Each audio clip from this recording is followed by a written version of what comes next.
Welcome back to Tarot and Beyond. Today we're looking at messages from your higher self. So we're going to find out what your higher self wants to tell you right now and why it's important at this time.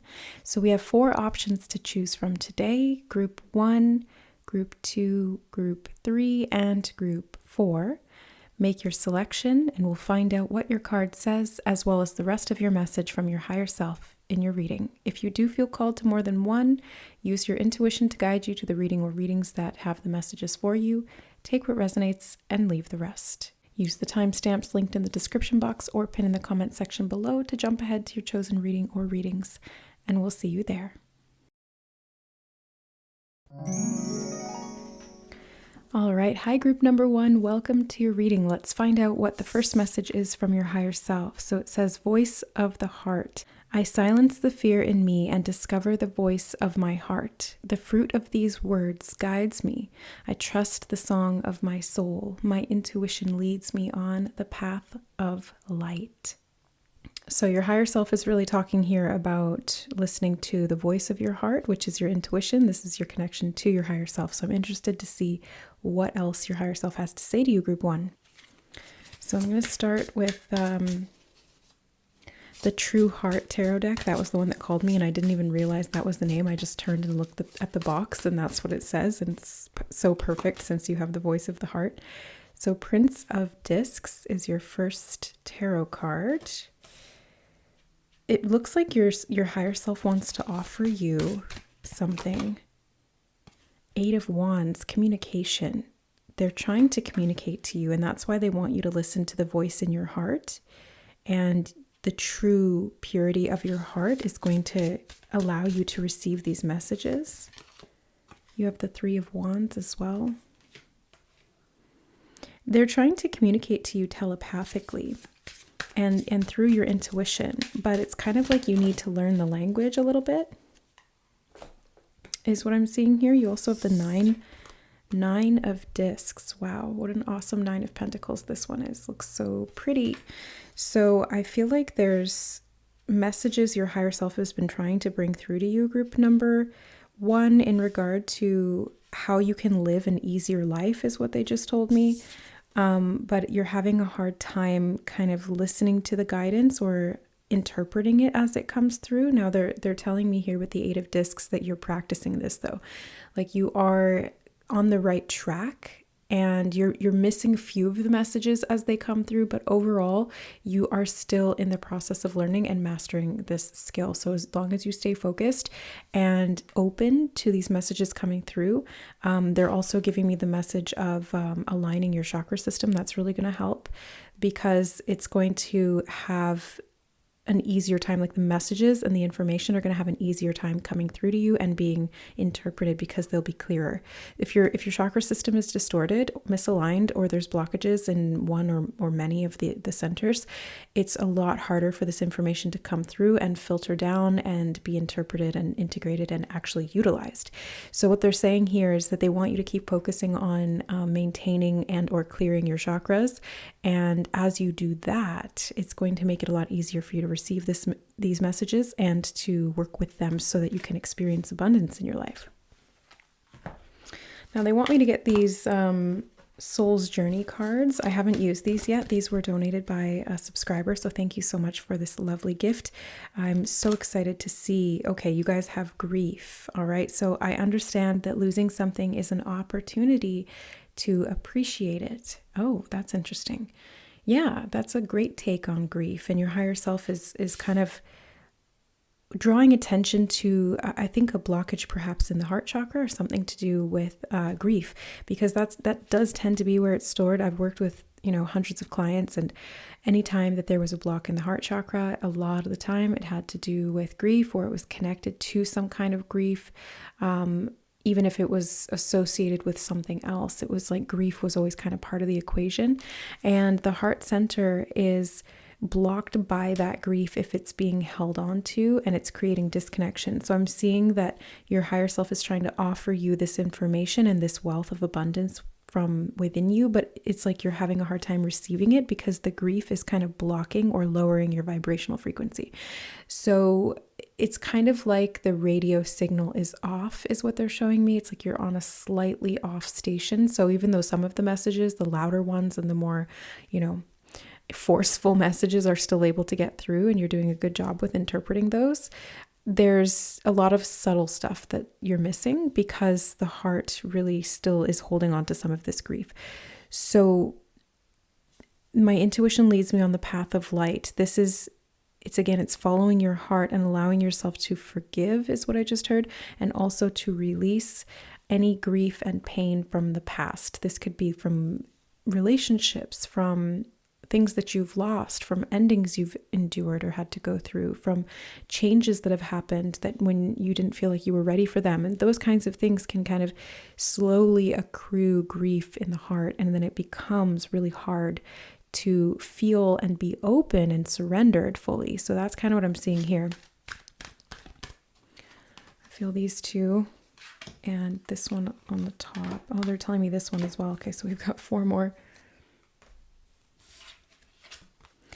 Friendship. I understand that a friend is in my life for a reason. This grief could have had to do with friendship. Maybe you lost friends along the way, or friendships just didn't go the way that you had planned.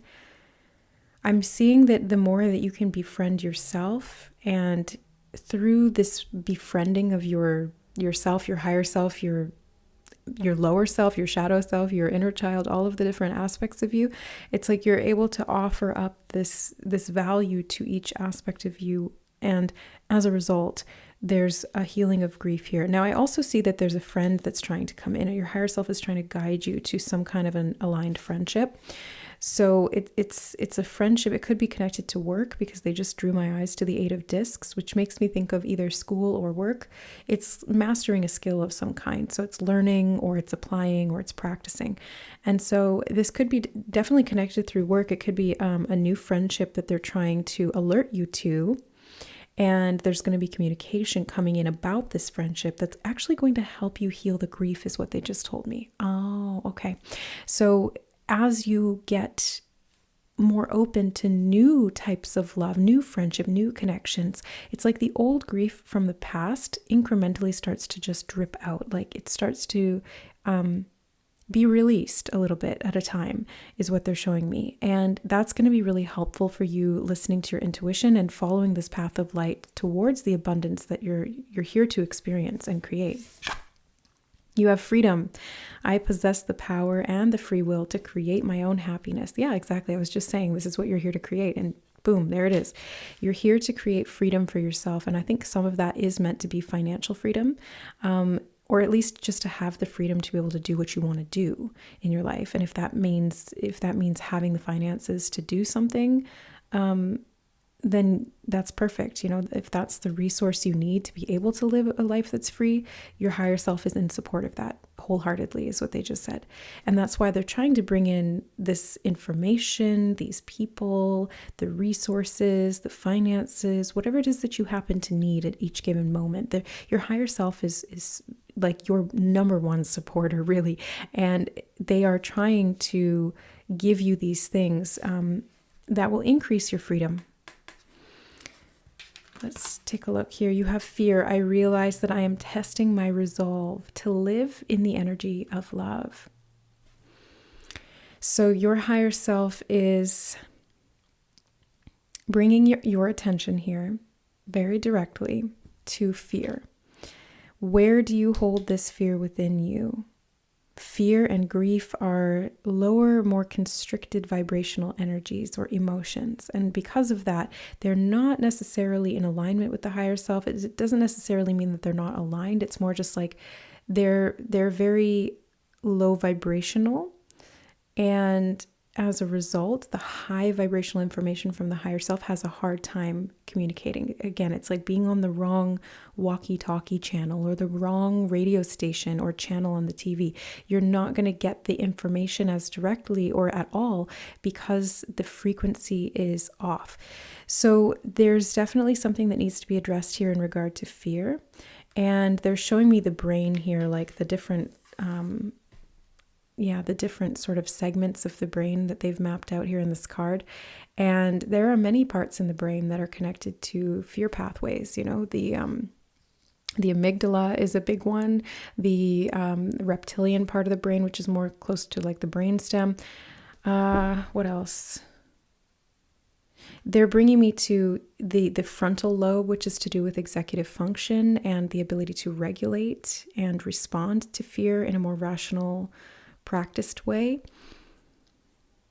But the problem is that when our fear response, like fight or flight, kicks in, we often can have a hard time utilizing our executive functions. The frontal lobe of the brain quite literally shuts down when that happens, because the brain is essentially saying it's not time for logical, rational thinking, it's time for survival. And so it's like we're going to not prioritize blood flow to the part of the brain or circuitry, neurotransmitter circuitry information to the front of the brain where we don't really need that right now. We just need to figure out if we need to run or hide or fight.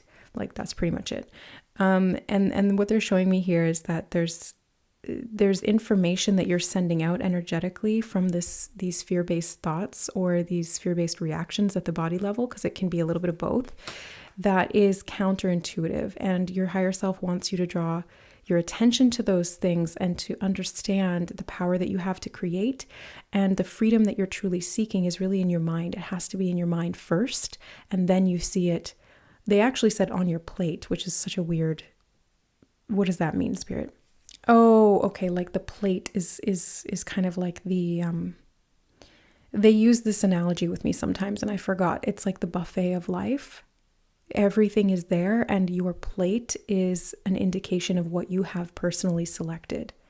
And you're selecting it through your thoughts. So they want you to be aware of where there is fear and how those responses are kind of taking over in the brain and in the mind and disrupting the alignment to your higher self and the messages therein, and also maybe even to how you feel in regard to what you can create or what you already have.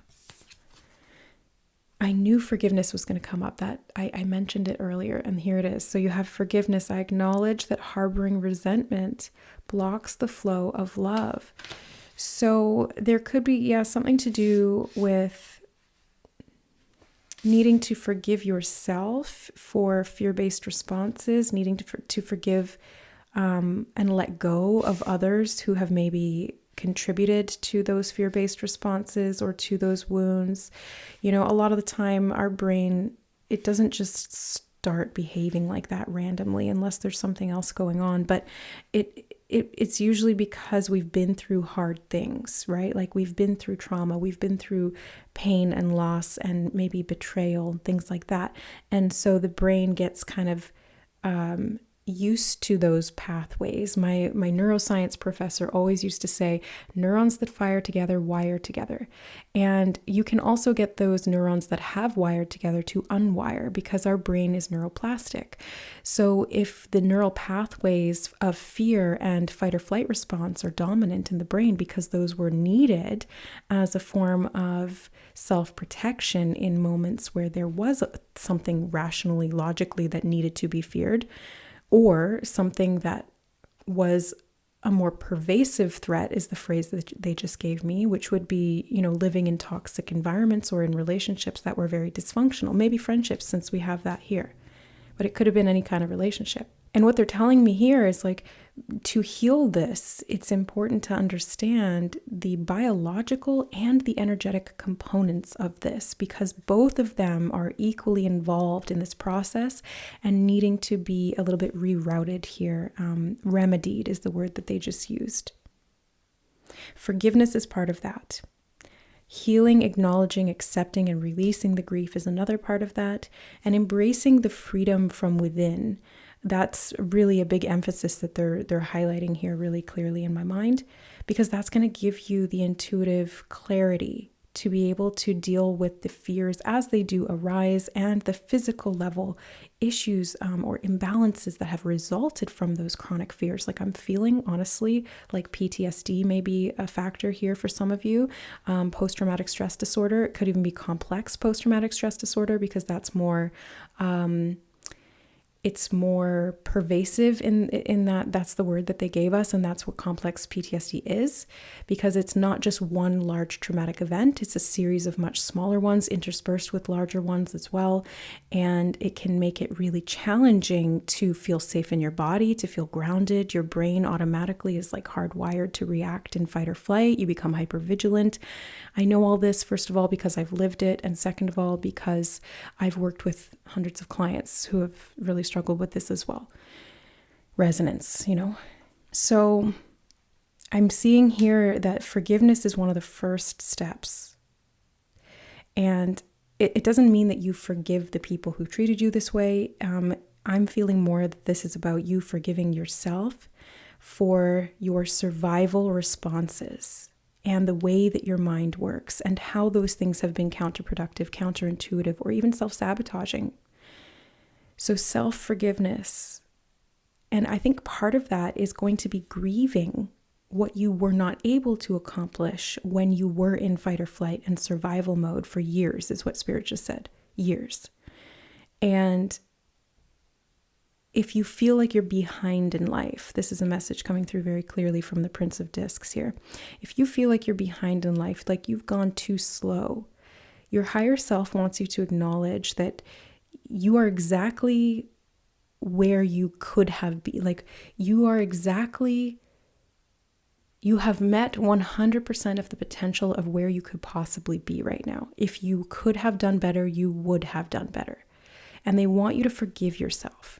They want you to acknowledge that you have done the absolute 110% best that you possibly could. And anyone in your shoes would be exactly where you are.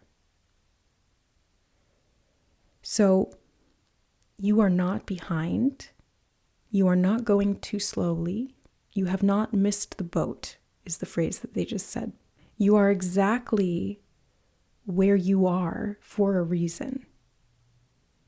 And I was going to say you're exactly where you need to be, and Spirit actually corrected me. They said, no, it's not where you need to be. It's just you're there where you are for a reason, based on what you've been through, based on how you've managed to cope and survive, and what you've been doing in this process to try and better your circumstances. So it's not necessarily that you need to be here or to have gone through any of that. It's more like that was circumstantial and you did the very best that you could. And now your higher self wants you to move into brighter pathways, brighter futures, brighter territories where you can actually start to thrive rather than just surviving. And this takes practice. It is a skill that you have to develop. It is a self-discipline that takes time and practice and patience and self-acceptance. It does create freedom. It will create freedom. And the more that you get clear within your own energy and your own practices and actions, and you feel safer to become more grounded, because trying to force yourself to ground and then feeling like a failure because you're having a hard time with it, that's also not helpful, because it's just the symptom, your body is showing you that there's a symptom, there's something off, and that it needs your attention. It's not your body's fault. It's not your brain's fault. It's not your fault. It just is. And the question becomes, what do you need to do about it? What does your body need from you? And how can you provide for that? Do you need to ask for help? Do you need support? Do you need some friendships to come in here and really be on your team? Can you ask for guidance and support from your higher self? Or maybe you need some healing, things like that. And so they're saying, sometimes you can meet the need, sometimes you need somebody else to come in and support you in that. But either way, it's about realizing that if you're experiencing something that feels off, it's not your fault. It's actually a symptom that's trying to bring your awareness to what needs your attention. So if you can look at it from that more rational front brain perspective, using that very linear, logical mind to assess and recognize these patterns so that you can respond rather than simply reacting, this is the discipline of the practice that they're talking about here with the Eight of Discs. This is the skill that you'll continue to develop.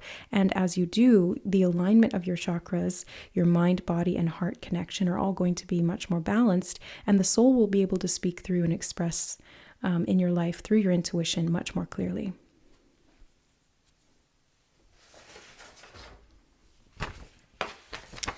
Okay, they do want me to get, or rather I want to get some charms for you guys. So we're going to use the charm chart that I DIY'd, and we're going to pull, I'm going to grab some charms here for you guys. Thank you so much again to the lovely donor who has submitted these charms to us. Okay. Ooh. All right, you had this little strawberry bubble tea kind of roll off, but it was in the sort of area of family. So I'm just going to separate these out into their respective areas as best I can. Just approximately. So let's start with spiritual guidance. This is spiritual guidance from your higher self. We have the tree of life is what that looks like to me. And I love that there's all of these different sort of colored stones around the outside. So this is speaking to me of the chakra system, because that's kind of what it's reminding me of.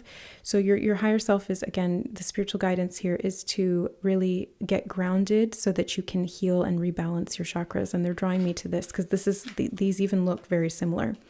Like if we look at these, it's the tree, and it's like these to me, the pentacles are reminding me of the chakras, and then here these are reminding me of that too. So it's very much about getting grounded into the tree of life is what they just said, which is a healthy, balanced, rooted, and anchored and aligned chakra system.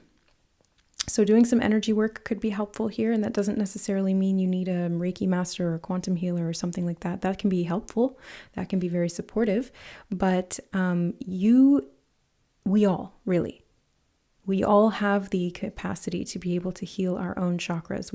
It's built into the system. We don't need someone else to do that for us. We can do it ourselves, whether we realize we can or not. Whether you're trained in psychic chakra energy healing or not, we all have the capacity to do energy healing. It's a hardwired template. It's just what we are at soul level. So they're wanting me to talk about this for a reason, okay? Because it's important. It's important that you don't feel as though you're dependent on other people to help you to heal. I think that it can be a great resource. If you have friends, they just took me right to the friend section too. If you have friends that are able to do this or who can support you in this way, I think that would be helpful. But it's not like a necessity to heal, to seek out someone else. You can do this yourself. Do some research into it, Google the chakras, do some visualizations, guided meditations. You can use sound frequency. It's all free on YouTube. All of that is here. You're already on this app, so you can use it as a healing resource. That's why you're here in this reading too, right? So it's a win-win and it's free. Now, in the work front, you have a cross, you have a clover, 4-leaf clover. It's interesting that these two are black. And then you have a butterfly and a red cloud. Okay, let me just tune into this real quick. I feel like, okay, yeah, there's this energy of in the work front, there may have been pessimism around like sacrifice is kind of what they're giving me. The cross was reminding me of like this cross that you have to bear. The red cloud feels like pessimism, and the black clover feels like, oh, it's just my luck that something negative would happen. That's the expectation of that negative outcome, because the brain is trying to protect itself, right? That's the fear mind. That's the amygdala. That's the, they're also drawing my attention. They've brought up the hippocampus a couple of times too, and that's to do with memory retention and creation. So, well, more so creation. Yeah. But yeah, there could be something to do with like the way that your brain stores memories and the way that they're kind of like clouded with that fear. And so it's like you have all of these fear memories stored up. And so that becomes kind of like the island that sort of taints the perception of all other incoming things. They're drawing my attention to the example, like what they're showing me is the movie. Oh, what is that called? Inside Out. Thank you, Spirit. I couldn't remember it, and they dropped it in my mind. Inside Out, and it's a Disney Pixar, I think, cartoon, but it's a really great example about how sort of the inside of us works in regard to our emotions and core memories, and how that can change our personality, or the perception of our personality, the expression of our personality. It's not actually who we are. It's just that the mind is kind of operating on a certain system. And if we input information, it starts to operate on that system, but you can change it. That's what they're talking about here with the butterfly, is that you can change this. Like if you've been pessimistic about your work, feeling like you don't have the resources, or like you don't have the luck, or like you don't have the support that you need, or maybe you're kind of having to make these sacrifices that are consistently like bringing you up short, or really draining you. They're saying that you can change these patterns, but it starts from the inside. That's why it's inside out. As within, so without. So they want you to change the inside, and they want you to start from home. You have this like baby, like a little baby clothes, or whatever this is. Yeah, it's like a little baby jumpsuit. So, and the unicorn as well. So it's like getting back to your innocence. Okay. Yeah. On the home front. So getting back to your innocence here, as it relates to your home. And they also just said finances, because that's to do with the home apparently here. So being able to reconnect to your inner child and create a sense of security within your home front is going to actually really produce a lot of positive change, is what they're saying. Your higher self really wants you to focus on reconnecting to and healing your inner child when you're behind closed doors, because that's also going to help to relieve some of this grief and to open you up to new things and new potentials coming in. Now, the strawberry bubble tea here in family, I feel like this is kind of like tradition. I don't know why that's the message I'm getting from it. I feel like it's because bubble tea is something that's like very traditional to certain cultures, and I feel like it's something that's it's like passed down. They're showing me like a grandmother teaching how to make the tapioca balls, and then that's what they're talking about here. So it's like traditions within the family that are sweet. Like there are good traditions within the family that can help to support your healing and to give you a sense of security, because they're drawing me to the teddy bear that we have here, and it is a black teddy bear, but again, it's speaking to me of a sense of security. And black it's not a negative color. It can be, but it's really about protection. And when I see a teddy bear that's black, I go, yes, okay, this is about security, and that creates protection. That was actually a message that came up from a little teddy bear charm in one of the other readings I did recently. I can't remember which one. I think it was the ancestors reading. Yeah, one of the piles in the ancestor reading. So it is about like having a security object that helps you to feel safe and connected to these traditions, or these systems that have been created that work, and using what works and getting rid of what doesn't. Now, in the friends category, let's see what you have. Oh, you've got another cute little unicorn. There's like actually 3 unicorns in your reading here. So in the friends category, it's about finding the right fit, is the message they just gave me from this one. So it's somebody who is very unique. I did just do a unicorn reading as well. That's coming to mind. But yeah, it's like somebody who's very special. And if you haven't found that person yet, they're out there. And if you have, and you do know who this person is, you have a friend who's very special, very unique, and there's a real sense of purity in your connection. They're saying, you can reach out to this person and communicate to them about what you're going through or what you need, right? It's like having a support system, I feel like, is really important here. Now, in social media, you have the pink butterfly and the rose. And the butterfly and the flowers making me think of like finding the sweetness. It's like choosing the specific flowers that do give you what you need, that nectar of life. And it is very social. Butterflies are, the phrase social butterfly is coming to mind here too. But I'm seeing it as like picking and choosing, right? Like you don't go to all the flowers. You go to the ones that have the most nectar, or that smell the sweetest, or have the brightest color, or whatever it happens to be. And I think that social media here can be a tool to help you to cultivate a clearer mind. Yeah, social media can be a distraction. It can be very negative if that's what you're seeing, because the algorithm will show you what you engage with. And if you engage with things that are fear-based, fear-mongering, that create a lot of comparison or internal judgment or criticism, that's what you're going to continue to get back. And it's the same thing with the mind.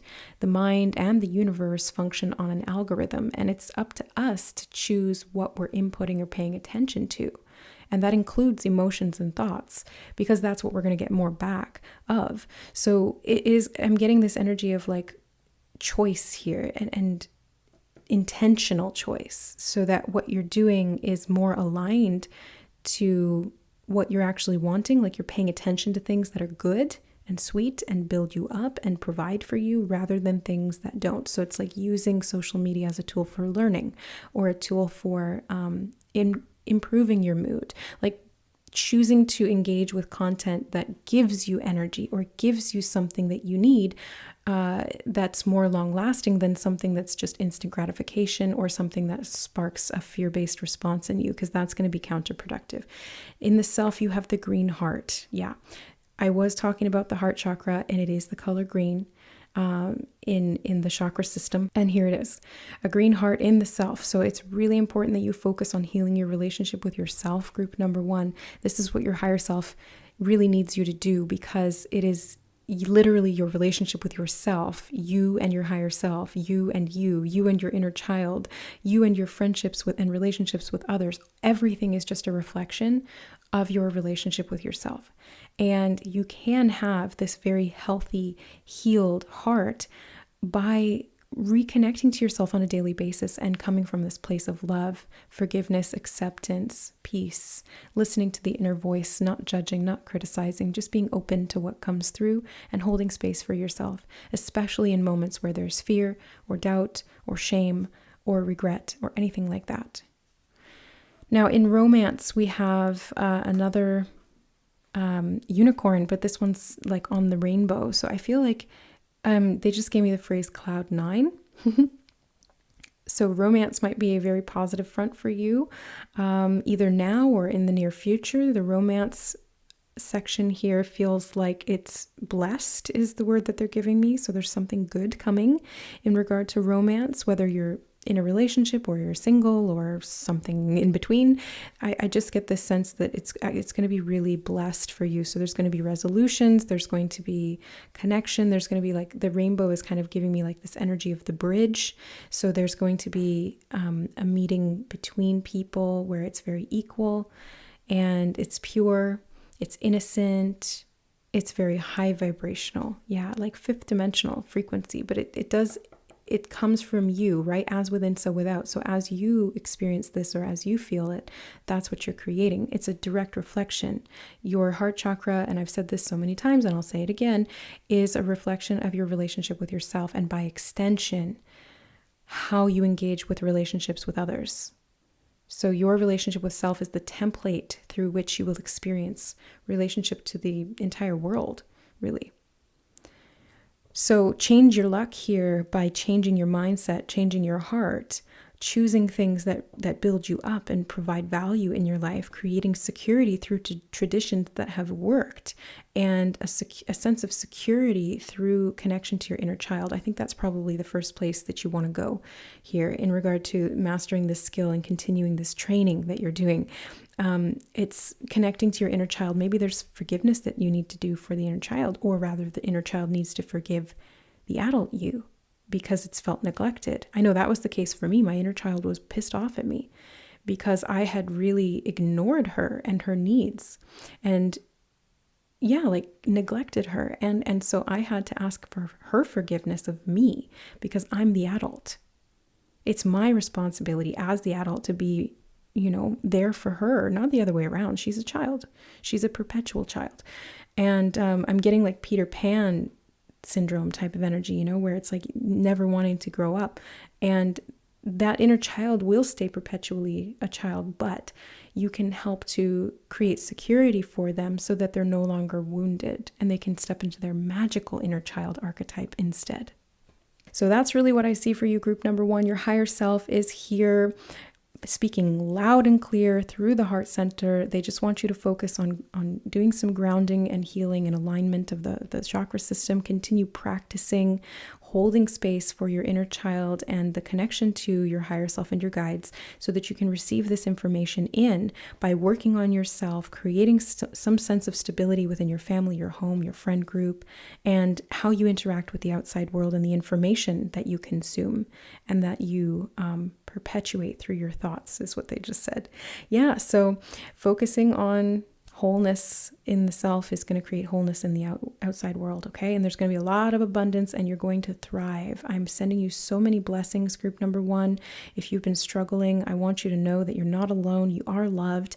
You are in the right place at the right time. Things are going to turn around and you are in control of that. You are powerful, okay? So thank you so much for being here, guys. I'm so thankful for your energy in these readings and support of the channel through your views, your likes, your subscribes, your shares. And if you really love my readings and you want to support the channel even more, I do have memberships available. They give you ad-free access to pick a card readings, how-to tutorials, weekly guidance, and monthly live streams where you guys can connect to me, ask me questions, and I will channel guidance and or healing from spirit, as I am a professional energy healer as well. So thank you guys for being here. I love you, and we'll see you in the next reading. Bye. All right. Hi, group number 2. Welcome to your reading. Let's find out what your first message is from your higher self. So you have the calm. I breathe, live, and grow the light within me. I do one thing at a time and focus on the present moment. I cast off my doubts, all fear dissipates, and I find peace in my being. So your higher self is really emphasizing this energy of calm. It's actually washing over me right now as I'm talking, and it feels like soothing, calm, cooling water is the way that I would describe it. It's definitely calming. It feels very peaceful. I feel like I'm sitting... I feel like I'm floating in a lake right now, and there's like swans off in the distance, and it just feels very, very peaceful. Thank you to your higher self for bringing this energy into the reading through me. So yeah, breathing and calming and focusing on the present moment is really being emphasized by your higher self. Let's see what else you have. You have the 6 of Swords. Look at that. Yeah, this is about seeking calm. Quite literally, the 6 of Swords is moving out of troubled waters and into calm waters. And I was literally just saying, I feel like I'm floating in calm water. I love that. So in this card, she's actually going into the air. So she's actually leaving the water entirely, interestingly enough. But usually it's somebody in a boat going from choppy water to calm water. So yeah, I love this deck. Thank you to the donor who contributed these 2 decks to us here.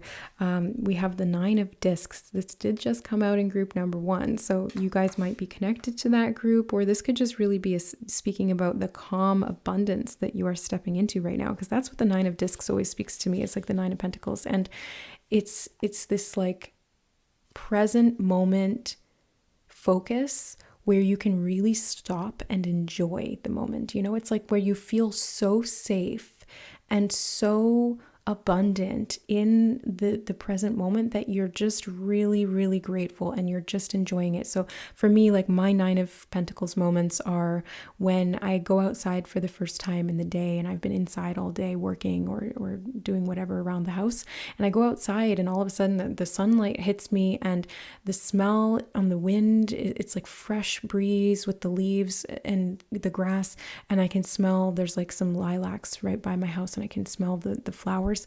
And it's just like, just all the stress gets released and I'm fully in the present moment, where before I'm thinking about, okay, I need to edit this video. I want to film this video. I need to do this and this and this and this and this. It's like all of that just falls away.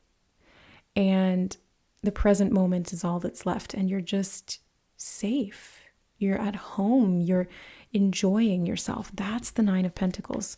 So they're actually encouraging you. The reason they're telling me to tell you this story is because they want to encourage you to find examples of 9 of Pentacles moments throughout your day. They want you to consciously and intentionally focus your mind, because Six of Swords is the mind, onto these calm moments, and or creating more of these calm moments so that you can kind of categorize or pin them in your mind and have context cues to go back to anytime you're thinking like, oh, I'm really stressed out, I've got all this fear or doubt or worry, or I'm just feeling really ungrounded and not present. They're like, this is how you can bring yourself back into the calm, because it's a state of being that exists within you, but it can be helpful to be within an environment or a position or a circumstance that helps that. And that's where the mind comes in, because your mind really creates your reality here. So they want you to focus on choosing to pay attention to and look for and create more of these Nine of Pentacles moments. And you have the Three of Wands. This came out in group number 1 as well. But for you guys, I'm seeing it as, they just gave me the word trifecta. Yeah, because it's like the triangle, the 3 wands together making this stable structure. And it almost looks like a home, or like it's going to be like a teepee or a tent or some kind of a structure, right? It's like, okay, I don't necessarily have 4 walls, but I'm going to use what I can to make a structure that will protect me and support me. That's kind of what I'm getting from it. But I was also wondering about the word trifecta. So Spirit, what is this energy of the trifecta that group 2's higher self is talking about here? Oh yeah, it's the connection of mind, body, and soul. That's the trifecta. And when you can really have those balanced out, that's when the calm comes in, because you are feeling whole, connected, and integrated within yourself. So there's less fear, there's less worry, there's less strife is the word they just gave me. And so it's easier for you to move into calmer waters. And in this card, we've got the 3 ships off in the background. I don't know if you guys can see those. And it's helping to bring the calmness is what they're showing me. The winds of change, bringing the calmness. Okay. Ooh, 3 of Swords, tough energy.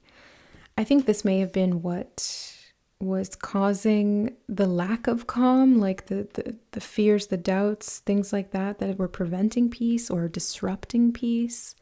3 of Swords is painful energy, obviously. I mean, look at the card. It's swords stabbing through a heart. So it is pain. It can be grief. Maybe that's why there's a connection to group number 1, because that was one of the themes that was coming up there. So really, but they're drawing my attention really heavily to the eye in this card. It's like the third eye, but being able to see through the heart. That's really what I'm seeing here. And it feels like the mind has been very busy, is what they just told me. Yeah. The mind has been very busy and it has been hard to be calm.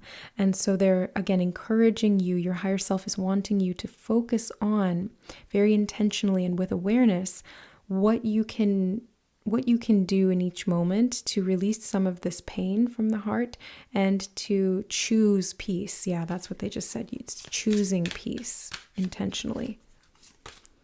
King of Discs. Grounding is part of this. Very, very, very synchronous messages in connection to group number 1. If you were drawn to that one and you feel the call, I would check it out as well. There may be something there for you too, but whether or not you resonate with that one, it's really grounding here. I'm seeing like that's going to be really important for your growth.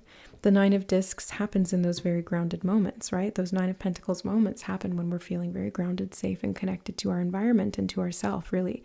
And the King of Pentacles, the King of Discs here can help you do that too.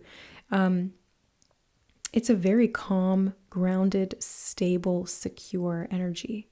And it's masculine, so it is concerned with protection, which was what I was getting here from these 3 wands. It's like building a structure that gives you a sense of protection or safety so that you're not exposed to the elements, which to me, when we're talking about this in metaphor, feels like boundaries, right? I mean, the 4 walls of our house are physical representations of our boundaries.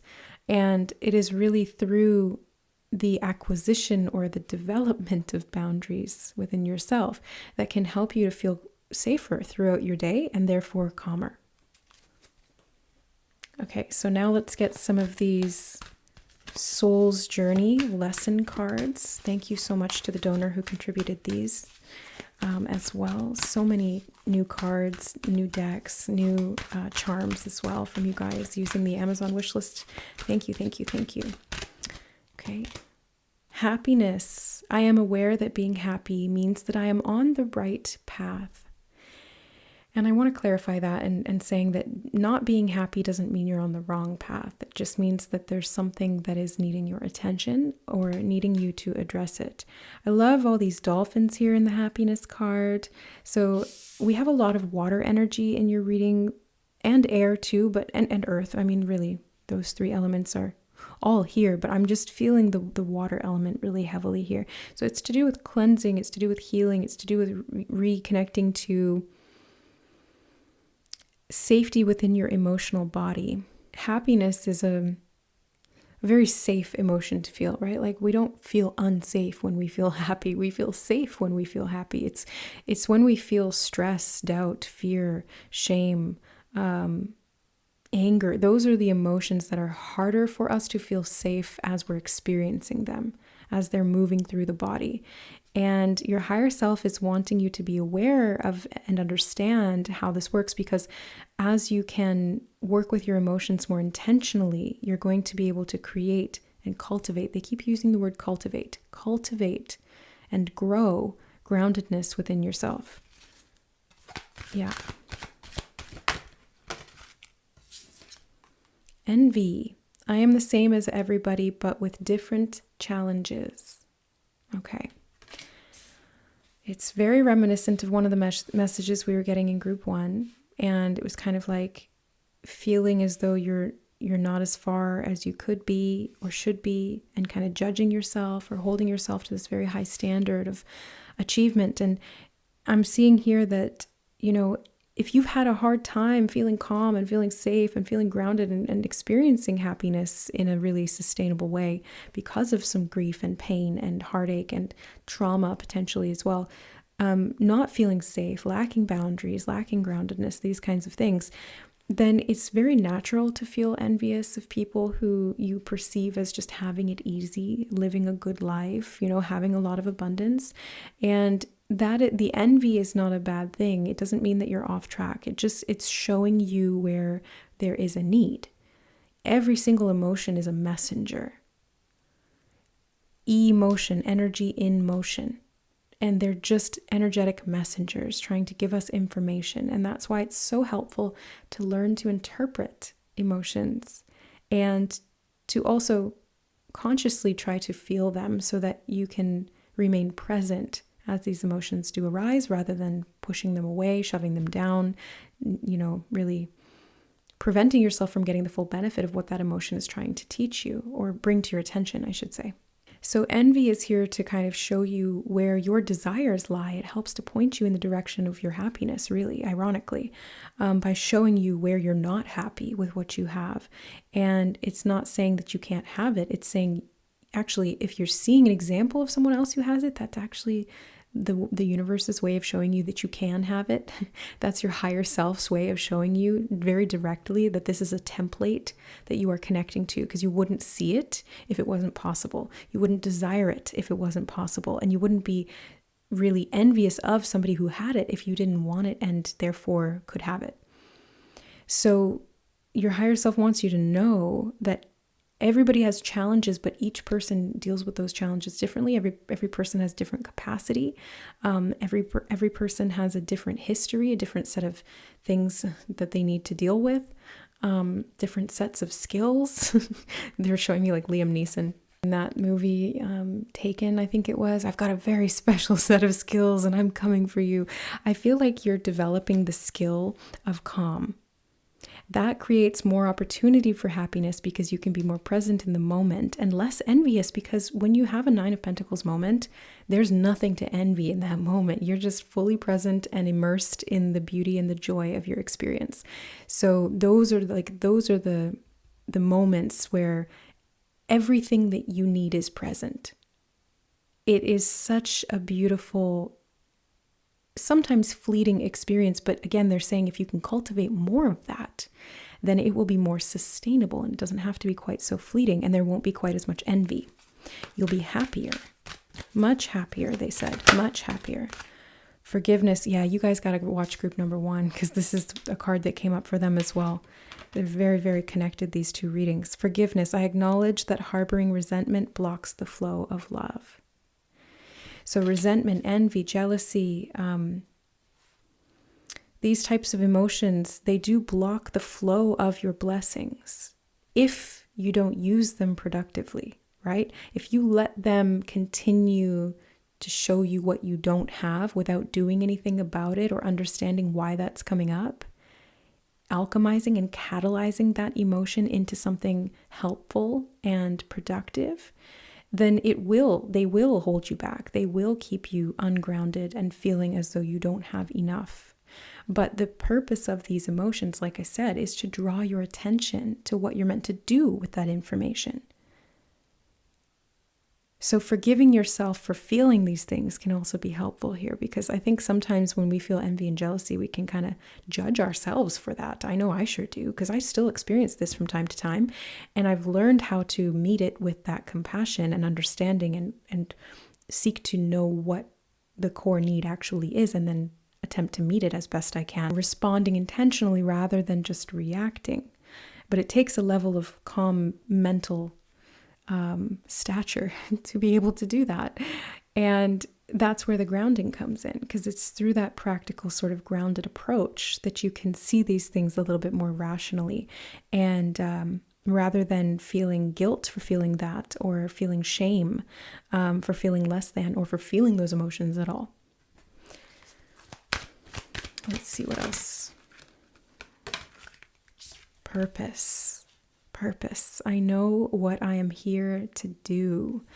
Your higher self is drawing attention to the fact that part of your purpose is to experience the blessings of the Nine of Pentacles and energy in your life, the calmness and the beauty and the serenity of life is what they just said. So it's important purpose for you. Like, purpose is not always what we do for work or how we can serve the world. Sometimes our highest purpose is what we're here to experience for ourselves, what we're here to create in our reality, and how that actually serves us and the collective too. Because what we expand and evolve at soul level, we make available frequency-wise for the entire collective to begin to tap into that frequency and that level of consciousness as well. So I'm seeing that this is a big part of your purpose, group number 2, to be very grounded, safe, secure, calm, stable in your mind, your body, and your soul. That's the trifecta, right? That's what they were saying, the mind, body, soul connection.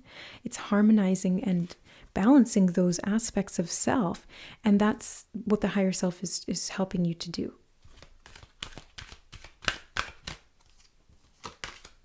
Indecision. I use my intuition in all aspects of my life.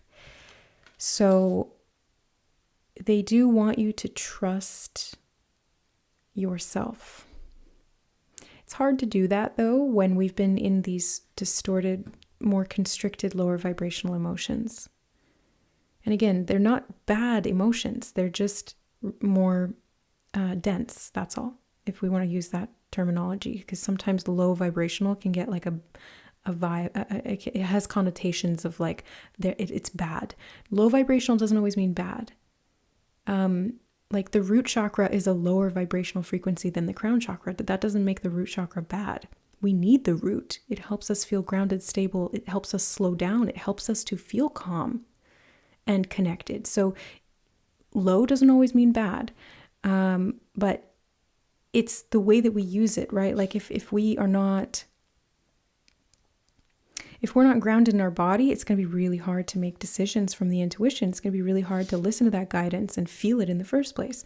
So I think that's why they had me bring up the root chakra here, and the fact that low vibration isn't always a bad thing. I'm always trying to like balance these out as equally as possible, and it just bugs me. And if I can't get it just right, Anyway, your higher self, group number 2, is very much emphasizing the need to feel safe and to create security within your body, within your mind, and within your life, like your actual external circumstances. And those are a direct reflection of your mind and your relationship to your emotions and body. So focusing on the root chakra is definitely going to be helpful, but I see root with the red energy here and the root chakra here with the king of discs. I see orange is sacral, yellow is solar plexus, green is the heart chakra, and then we have this sort of indigo energy, which is connected to a little bit, it's purpley too. Actually, I'm a little bit colorblind, so yeah, I don't even know, but it's like third eye and crown chakra. So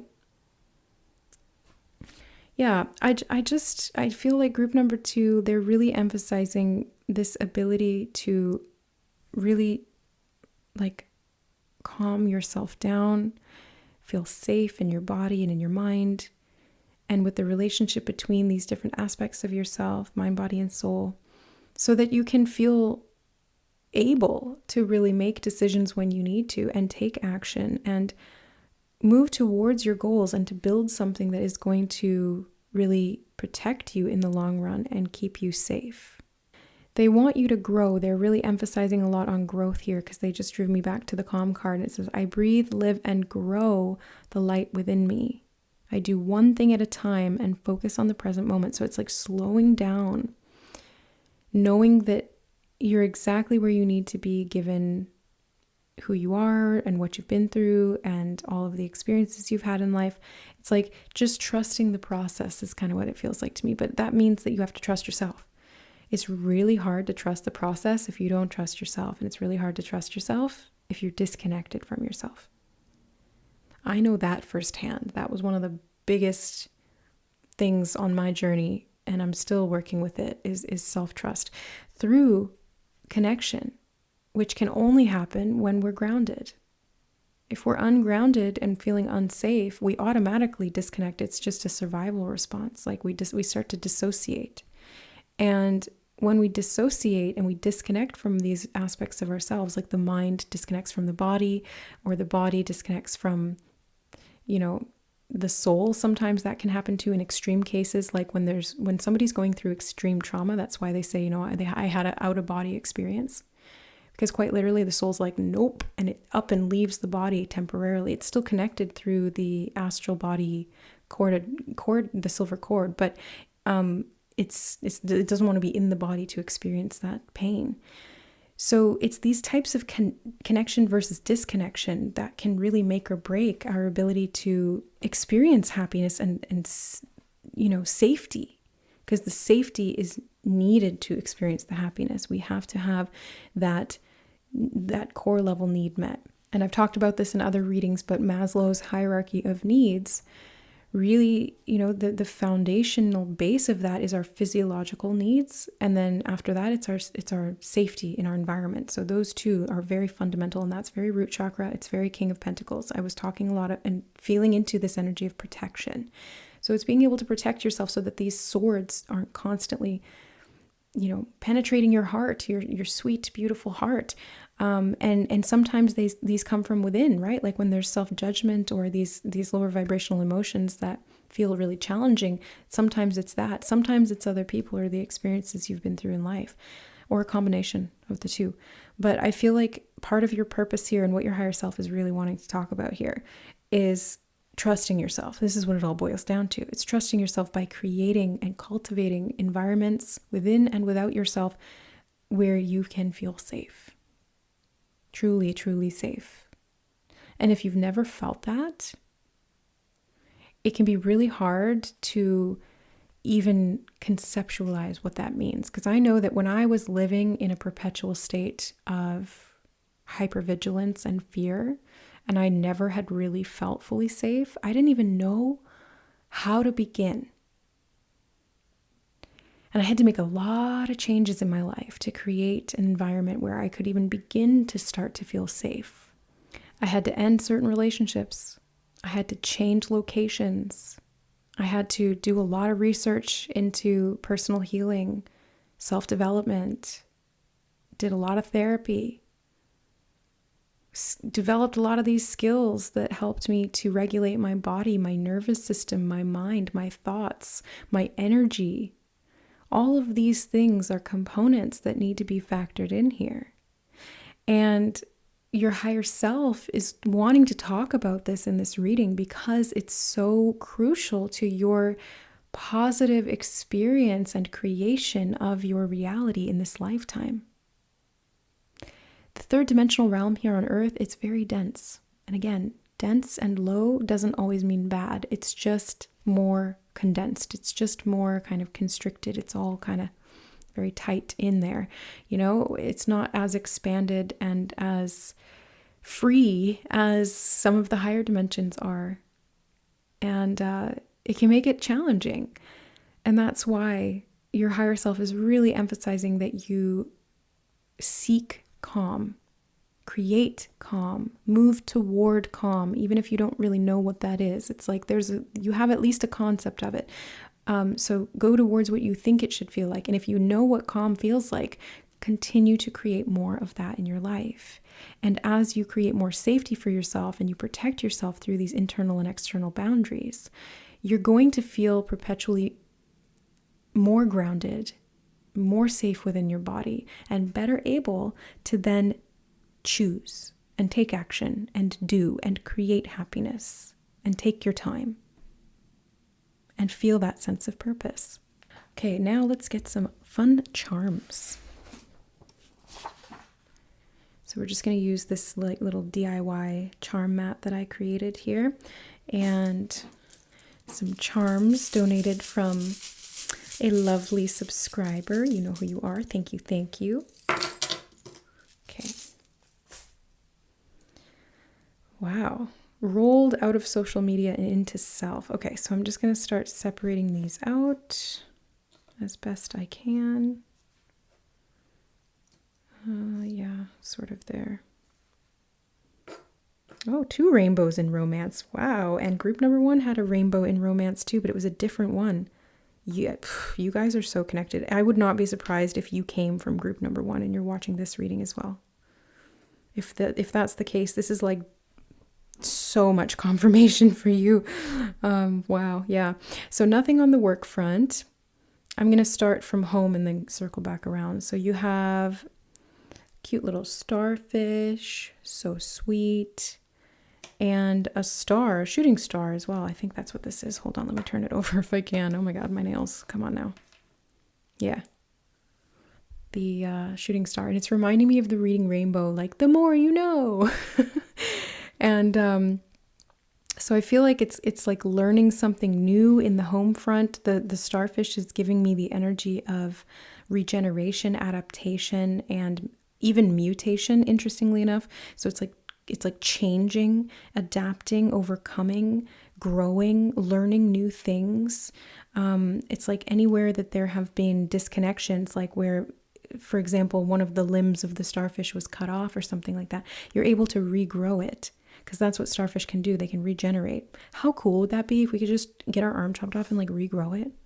It's such a tangent, random thought, but yeah, that would be so cool. And it's like, yeah, this ability to regenerate through the knowledge that you're acquiring, or through also like good luck is also what I'm seeing here with the shooting star. Feels to me like some kind of a blessing or realization. Anytime that I've ever seen a shooting star in my life, it usually heralded a time of great awakening for me. So shooting stars can represent like a consciousness shift, and maybe that's to do with the regeneration. But it's in the home front. So again, this is to do with like your safety, your security, your body as well, because that's your primary home, right? Like wherever you go, you're home within your body while you're here. In the family front, you have a square and a triangle. Interesting. This is, for whatever reason, reminding me of masculine and feminine energy. And I'm pretty sure that the inverted triangle does represent feminine. Yeah, it does. Feminine energy, because it's like the chalice. That's how I remember it. And then the square, it feels to me like masculine energy because it's more delineated in a sense. Then we also have a circle here too, which is feminine. Actually, it's the combination of the two is what Spirit just said. It's both.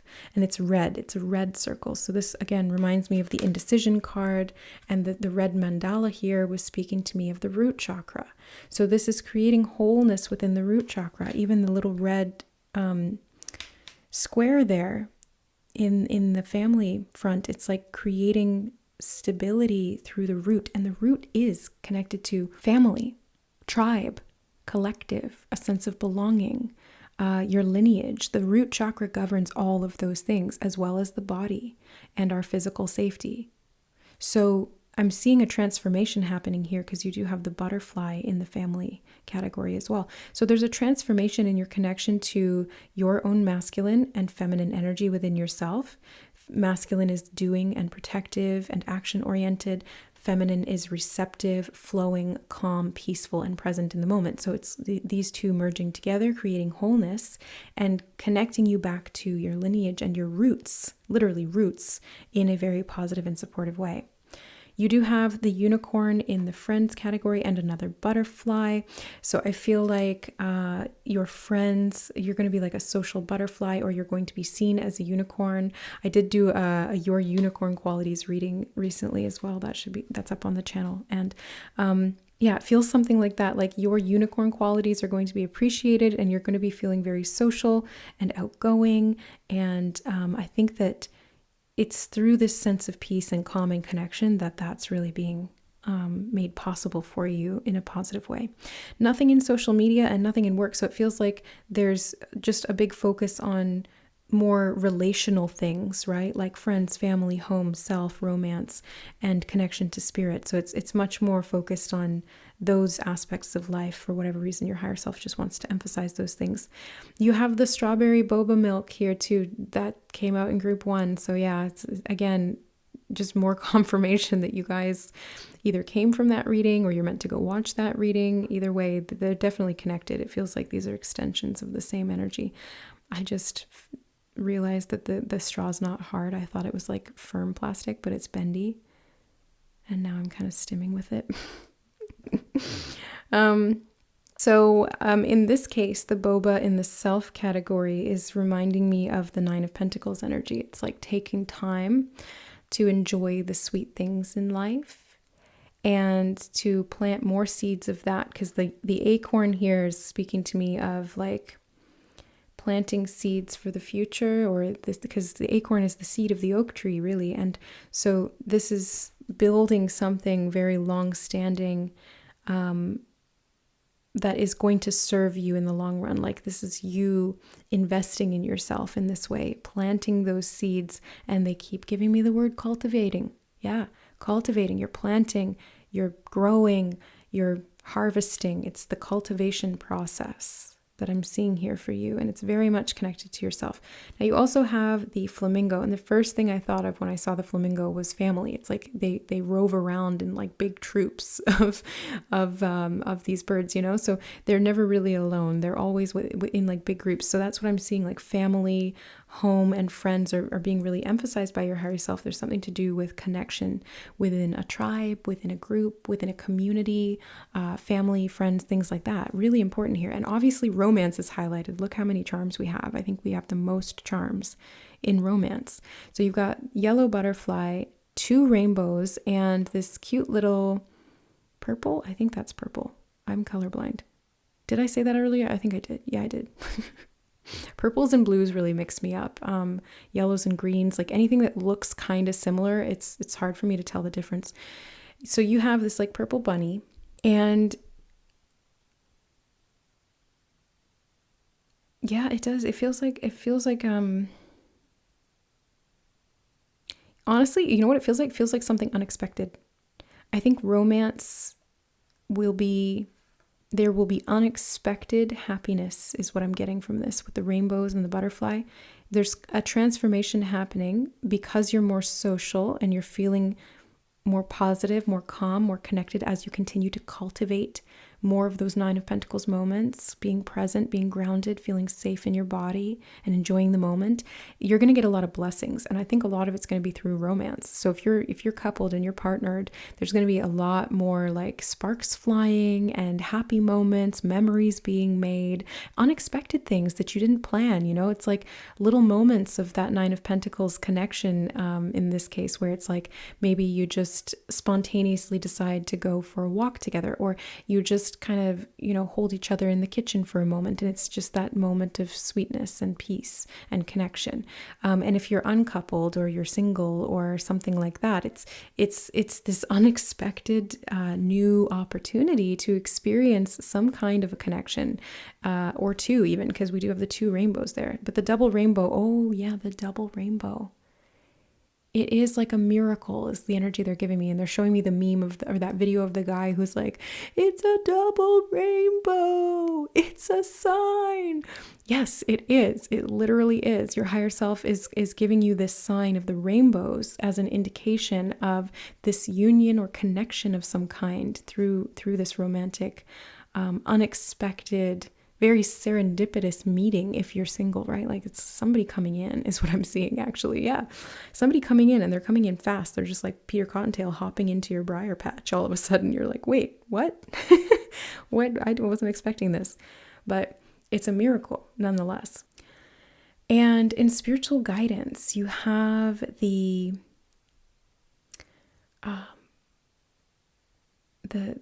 fish, I think. Is this Japanese or Chinese? I can't remember. But it feels, it's something to do with a ceremony, I think, the fish. I can't remember what they represent. It's Japanese, I'm pretty sure. And it represents, I think the fish in Japan represents prosperity, I think. So I think this is really speaking of like a change in the wind, because it does, you know, gusset in the wind. It does feel like a change in the wind that's bringing prosperity, and luck. Yeah, good luck, good fortune. Yeah, that's what they just said. Your higher self is bringing in good fortune, and they want you to help. Again, they're using the word cultivate. They've used it a million times in this reading, but they keep repeating it in my head.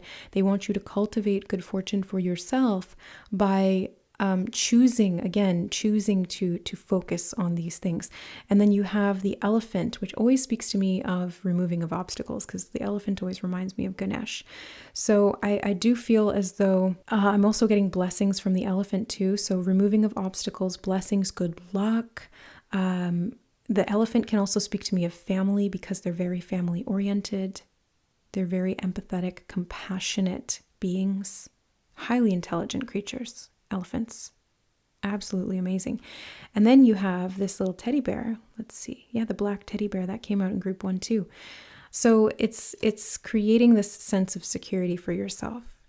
And that's what's going to really remove these obstacles, protect you from any negativity, open up these miracles, miraculous potentials, unexpected serendipitous meetings, and mutual support and connection within your family, your friends, your romantic, and even your connection to yourself and your higher self.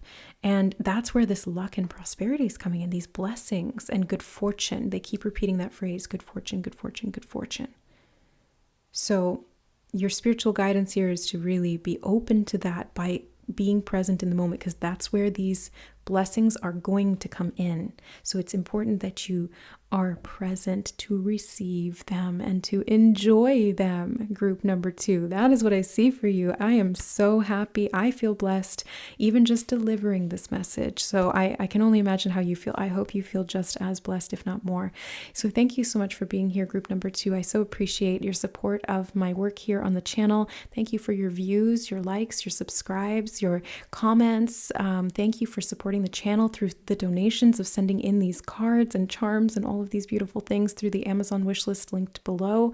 Thank you to the members who support my channel here too. And if you'd like to become a member, you certainly can. It gives you ad-free access to members-only pick-a-card readings, how-to tutorials, live streams once a month where you guys can ask me questions, and I'll give you direct feedback, guidance, card pulls, and energy healing, and so much more. So if you guys are interested in that, hit the join button. If you don't see it there, that means you're on an iPhone or an iPad that doesn't have the function built into into the app yet, so you may need to go through a desktop computer or the web page rather than the app to get access to the join button and become a member here on the channel for so much value and more to come. So thank you guys so much for being here. I love you, and we'll see you in the next reading. Bye. All right. Hi, group number 3. Welcome to your higher self reading. So let's find out what your first message is from your higher self. You have courage. This has been coming up in so many readings. This came up in 2 of the readings from I think it was the ancestors reading. Anyway, it says, I am stronger than fear and bigger than doubt. I am light and I remain light.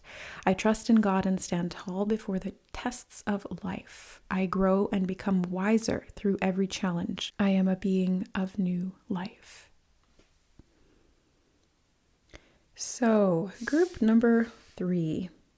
Looks like courage is a factor here in regard to what your higher self is wanting you to they just use the phrase tune into. So they want you to tune into your inner courage and develop that more, creating more of a space within you to feel secure in your relationship to taking action. Proactive action is the phrase they actually just use. So proactive action, meaning that you are the one who initiates it, who is responding and taking the initiative is what they're saying. Okay, so let's get some tarot cards. So we're going to use the True Heart Intuitive Tarot. Thank you so much to the donor who contributed these decks to us. You know who you are, and I'm so, so grateful. Love these. So oh my God, no way. The 9 of Discs has been coming out in all the readings. It's been haunting the last couple of readings that I've been doing since I got this deck. So the courage to feel stable. I think this even came out in group 1 or 2, maybe both. So I think it's come out in actually all 3. I'm going to have to go back and rewatch the readings. I can't remember now, but wow, this is very significant. It's the courage to stand in your abundance, to take proactive action, to initiate your own success is what they're saying here. Your higher self is very, I feel like I'm talking to a motivational speaker with your higher self group 3. Like they're just like pumping me up Tony Robbins style, you know, like I feel like I'm getting a lot of energy and just passion from them. Like I feel really amped up, really charged. You have the 10 of Discs as well. And it feels like it was meant to be upright here. You're creating, and this is a word I use sometimes with the 9, or this is a phrase I use sometimes with the 9 of Pentacles, heaven on earth, especially since you have the 10 of Pentacles here. 9 and 10. So you're moving forward. You're creating success. You're initiating and taking action toward your goals and the long-term stability that will bring. Like I'm seeing long-term stability here for you. Your higher self is really emphasizing that. And you have the High Priestess as well. So this is connection to the realms beyond the finite is what they just said. The realms beyond the finite. Yes, so it's connection to the infinite, the infinite, right? And I'm holding it upside down. That's why they told me just turn it around. So group 3, your higher self is like, hey, you are a very divine being. You're connected to the infinite, and therefore you can have an infinite and infinitely positive experience here in this lifetime. It's just up to you to have the courage to be able to initiate these things, to have the faith to continue to pursue your goals, and to really trust your intuition to guide you in the direction that is leading you. You have the Princess of Swords. Again, I'm getting like communication energy from you guys. Like that Tony Robbins vibe is very present in your reading. Like very strong communication skills, I think, are part of what is going to help you to increase your abundance or to live a life of security, wealth, and legacy. Because the 10 of Discs does speak of legacy and generational knowledge or generational wealth. The Princess of Swords here, she's got this scroll in her hand, and I feel like this is really talking about this infinite knowledge and access to information that you have. I heard the word Akashic as well, and as an Akashic reader myself, being a High Priestess as I am, it takes one to know one. I can spot it because I got it, so I feel like you guys really have this access to infinite knowledge. And it's really just about having the courage and the audacity, really, like just have the audacity to go above and beyond and put yourself out there and do things that really kind of might feel scary or challenging, but in the long run, they're going to be serving you at soul level because it's part of who you are. And even though the ego might feel like an imposter, or the ego might feel scared to show up and be that version of you, it's actually the more authentic you. It's the truest version of you. So there's really nothing to fear. It's who you are. So it's really just showing up as that. You have the 7 of Wands. I love these cards. The imagery is so, I want to say, like elucidating. It just brings me so much joy. So and it really sparks a lot in my mind. So I'm seeing here that she is protecting herself very powerfully. The fire in the background, for whatever reason, is really drawing my attention. So I feel like there's something to do with this kind of like lingering passion that has been in the background. And I feel like maybe you've even been kind of defending yourself against that passion, ironically, but it's there and it needs to be expressed. It's like it's written in your skin, almost like the tattoos on her body. It's like written on your body. It's in you, it's on you, it is you, and this part of you needs to be expressed. So it's kind of like, how are you going to go about that? How are you going to do that? Group number 3. So let's take a look at the soul lesson cards. Again, thank you to the donor who sent these in for us. You have fear. I realize that I'm testing my resolve to live in the energy of love. So yeah, you are testing your resolve here. Group number 3, your higher self is tasking you with having the courage to face your fears, because that's exactly what courage is. It's not the lack of fear. It is the action despite fear. And that's what I'm seeing that's going to get you into this position of wealth and abundance and legacy and stability and structure and alignment with your higher self, the infinite, and your capacity to be what you came here to be. And it's beyond your fear where the blessings will take place, is what the Spirit just said. Beyond your fear is where the blessings will take place. So they're certainly emphasizing the need for you to, they're showing me her boots in this card. That's so funny, the boots she's wearing on her feet. And they're saying, put your boots on. These boots are made for walking. You've got to take action. You've got to put things into motion here. And it's up to you how you go about that. There's really infinite ways that you can make this a possibility, or a probability, I should say, for yourself.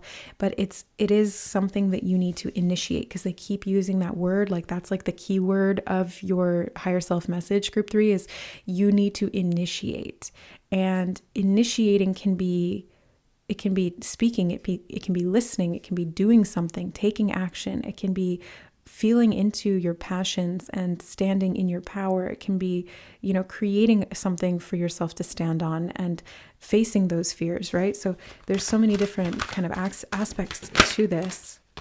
You have grief. I understand that losing something is an opportunity to appreciate it. This has been coming out in several of the readings since this deck came into my hands as well. So grief here, I just feel like grief is actually going to fuel you.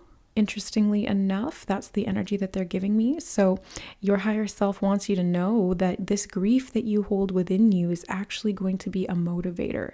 It's like they're showing me rocket fuel. Yeah, quite literally. It's rocket fuel that you can catalyze into this growth, into this abundance. It's like maybe the grief is inspiration for you to write something, or for you to sing something, or speak on something, because they keep drawing me back to the Princess of Swords. So this is really like the core central energy here of the expression that they're really trying to communicate. And the swords are communication. So I feel like there's something to do with inspiration and catalyzation of these tougher emotions into something creative, or into something powerful and inspiring. So yeah, I'm getting that type of catalyst energy. You have failure. I understand that a mistake is only an opportunity to learn. Okay, so this may be why there's fear, right? Fear and grief at past failures or perception of failure, maybe even the fear of projected failure that could possibly come to pass in the future. But I love that both of these two cards, which are challenging energies, grief and failure, they both have the word opportunity in them. Opportunity. So are you looking at these experiences as opportunities, or are you seeing them as roadblocks and impasses? Because really what they are is opportunity to alter the way that you are traversing this path, is what Spirit just said. Alter the way you are traversing this path. So grief, failure, fear, all of these things are not dead ends. They are actually stools or stepping stones, is what they're showing me in my mind, to get you to the next stage. And they want you to embrace these experiences and these emotions within you, even if they're not an external experience. Sometimes there is no external failure. It's just an experience that we are perceiving from within. For example, we feel like a failure because we haven't achieved this and this by the time that we're this and this years old, or something like that. And it's not actually the case. That's very sort of humanistic thinking, is what they just said. Your higher self is so funny. They're like, yeah, that's very human of you. Because that's not how it works in the higher realms. There is no time that you need to accomplish something by. Everything's in divine order and divine timing, because it's all dictated by the soul and this universal structure that is extremely, extremely intricate, and it's ordered in a very specific way. So there's really no failure. There's only opportunity for growth, is what they're saying here. And they're showing me in my mind's eye this book that I used to read when I was a kid, or at least my mom used to read it to me. And it was Elmo. Yeah, it was like Elmo, and he had to get through all of these sort of barriers in his life, or in his way. And it was like, can't go through, can't go over, can't go around. What should I do? And it was like, can't go under. And he was like, kept being faced with these walls, and he had to figure out a way to get through them. And I can't even remember what the message was there. But I remember it being really important and to me as a child. And it was like problem solving, really. It was like finding a way to move through the obstacles of life with an optimistic outlook, I guess, and initiating change even when it seems like there's an impasse. I think that's why they've brought it up in this reading, because it is relevant to that message that's coming through from your higher self. The other aspect of this, I can't remember if it was the same book or a different one, but it was like, I can't remember if it was Elmo or Grover. I don't know. I had all these Sesame Street books, and it was like, there's a monster at the end of this book, and throughout the entire book, the main character, I think it was Grover, was really scared. And he was like, I don't want to get to the next page because there's a monster at the end of this book. Oh my God, oh my God. And finally you get to the end of the book and you realize that the monster is Grover. And he's like, oh, there was nothing to be afraid of the whole time. And I think this is relevant too. Your higher self is giving me these references from my memory banks because it's relevant to the fear as well. So it's really realizing that there's nothing to fear but fear itself. And my mom used to say, fear is just false evidence appearing real. So where is the illusion here, and how can you break through it or bust through it, is what they just said. Yeah, how can you bust through it? Like they're showing me somebody breaking through, like a, in the movies when they like break through a pane of glass, it's sugar glass. It's not real glass, but it's like they're just busting through it. That's what I'm seeing. So you guys are meant to be doing something like that. You're initiators. You're meant to be breaking through that glass ceiling or that glass wall or that barrier or the impasses you perceive in your life. There is no failure. There is only problem solving and progress. Opportunity for growth is in literally everything, even the toughest moments, is what they're saying here. You have blame. I accept responsibility for my well-being. So it's really about not blaming anything outside of yourself. It's taking responsibility, because responsibility comes with power. I've said it a million times and I'll say it again. It's my favorite quote, and it's from Spider-Man. With great power comes great responsibility. And with great responsibility comes great power. So it's worth accepting the responsibility to be able to say, I am the cause of everything that I've experienced, and I am also the solution. And they're showing me the scene from Bridesmaids where she's like, You're your problem, Annie, and you're also your solution. So that's the thing. I'm seeing your higher self being like, there's fear of failure and grief and all of these things that they're within you. And that's the problem. It's not you that's the problem. It's these experiences that you're allowing to have power over you that are the problem. So in a sense, you kind of are the problem in that way, but it's not you, it's not your fault, right? It's just an experience that you're having, and it feels very real. It feels very restricting. Yes, of course. I know that feeling. It's horrible. And it does feel like there's no way out. And it does feel like there's an impasse that is not passable, but it's not true. It's false evidence appearing real. And the more that you can step into your own sense of trust in your power and owning that power through the courage, through the positive outlook and the present moment focus, through the legacy. And they referenced a lot of things from my mom, like from when I was a kid. And 10 of Pentacles can be about legacy, like information, knowledge, skills, wisdom, talents, things that have been passed down to us from our earlier generations. In this case, I'm referencing my mom. And she's one of my loved ones on the other side now. She's one of my spirit guides because she crossed over a couple years ago. And thank goodness I'm the high priestess and I can still connect to her and receive her communications. And I think that's part of this too. It's like anything that you fear to lose, it's not actually gone. Group number 3. It's not. It's never gone. There is no death. There is no ending. Matter cannot be destroyed. It can only change form. So it's like kind of embracing that knowledge so that you can step out of the illusion of fear and into your power and no longer blame the external circumstances or situations or even internal ones that have been keeping you stuck. Humor. Oh, I love that. I choose to focus on the lighter side of life. You know what? One of the greatest tools in my arsenal to be able to overcome really challenging things in my life and my journey has been humor. I have to look at it from this higher spiritual perspective and just kind of laugh at it. Like anytime that my ego gets really up in arms about something and it like digs its heels in and gets really frustrated and upset or self-pitying or blames everything else or, feels like a failure or gets really lost in the grief or the fear, my higher self comes through me as me and allows me to see the humor in it because it's such a small, finite thing in this infinite, grandiose self and the universe and existence in general. And it's just kind of funny when you see it from that perspective. And I'm not laughing at myself in those moments. I'm bringing a sense of brevity or levity to the situation so that my ego can feel a little bit less like the be all end all of the situation. And it can actually help my ego to feel a little bit less stuck or trapped. The humor, it's like a Bogart in Harry Potter.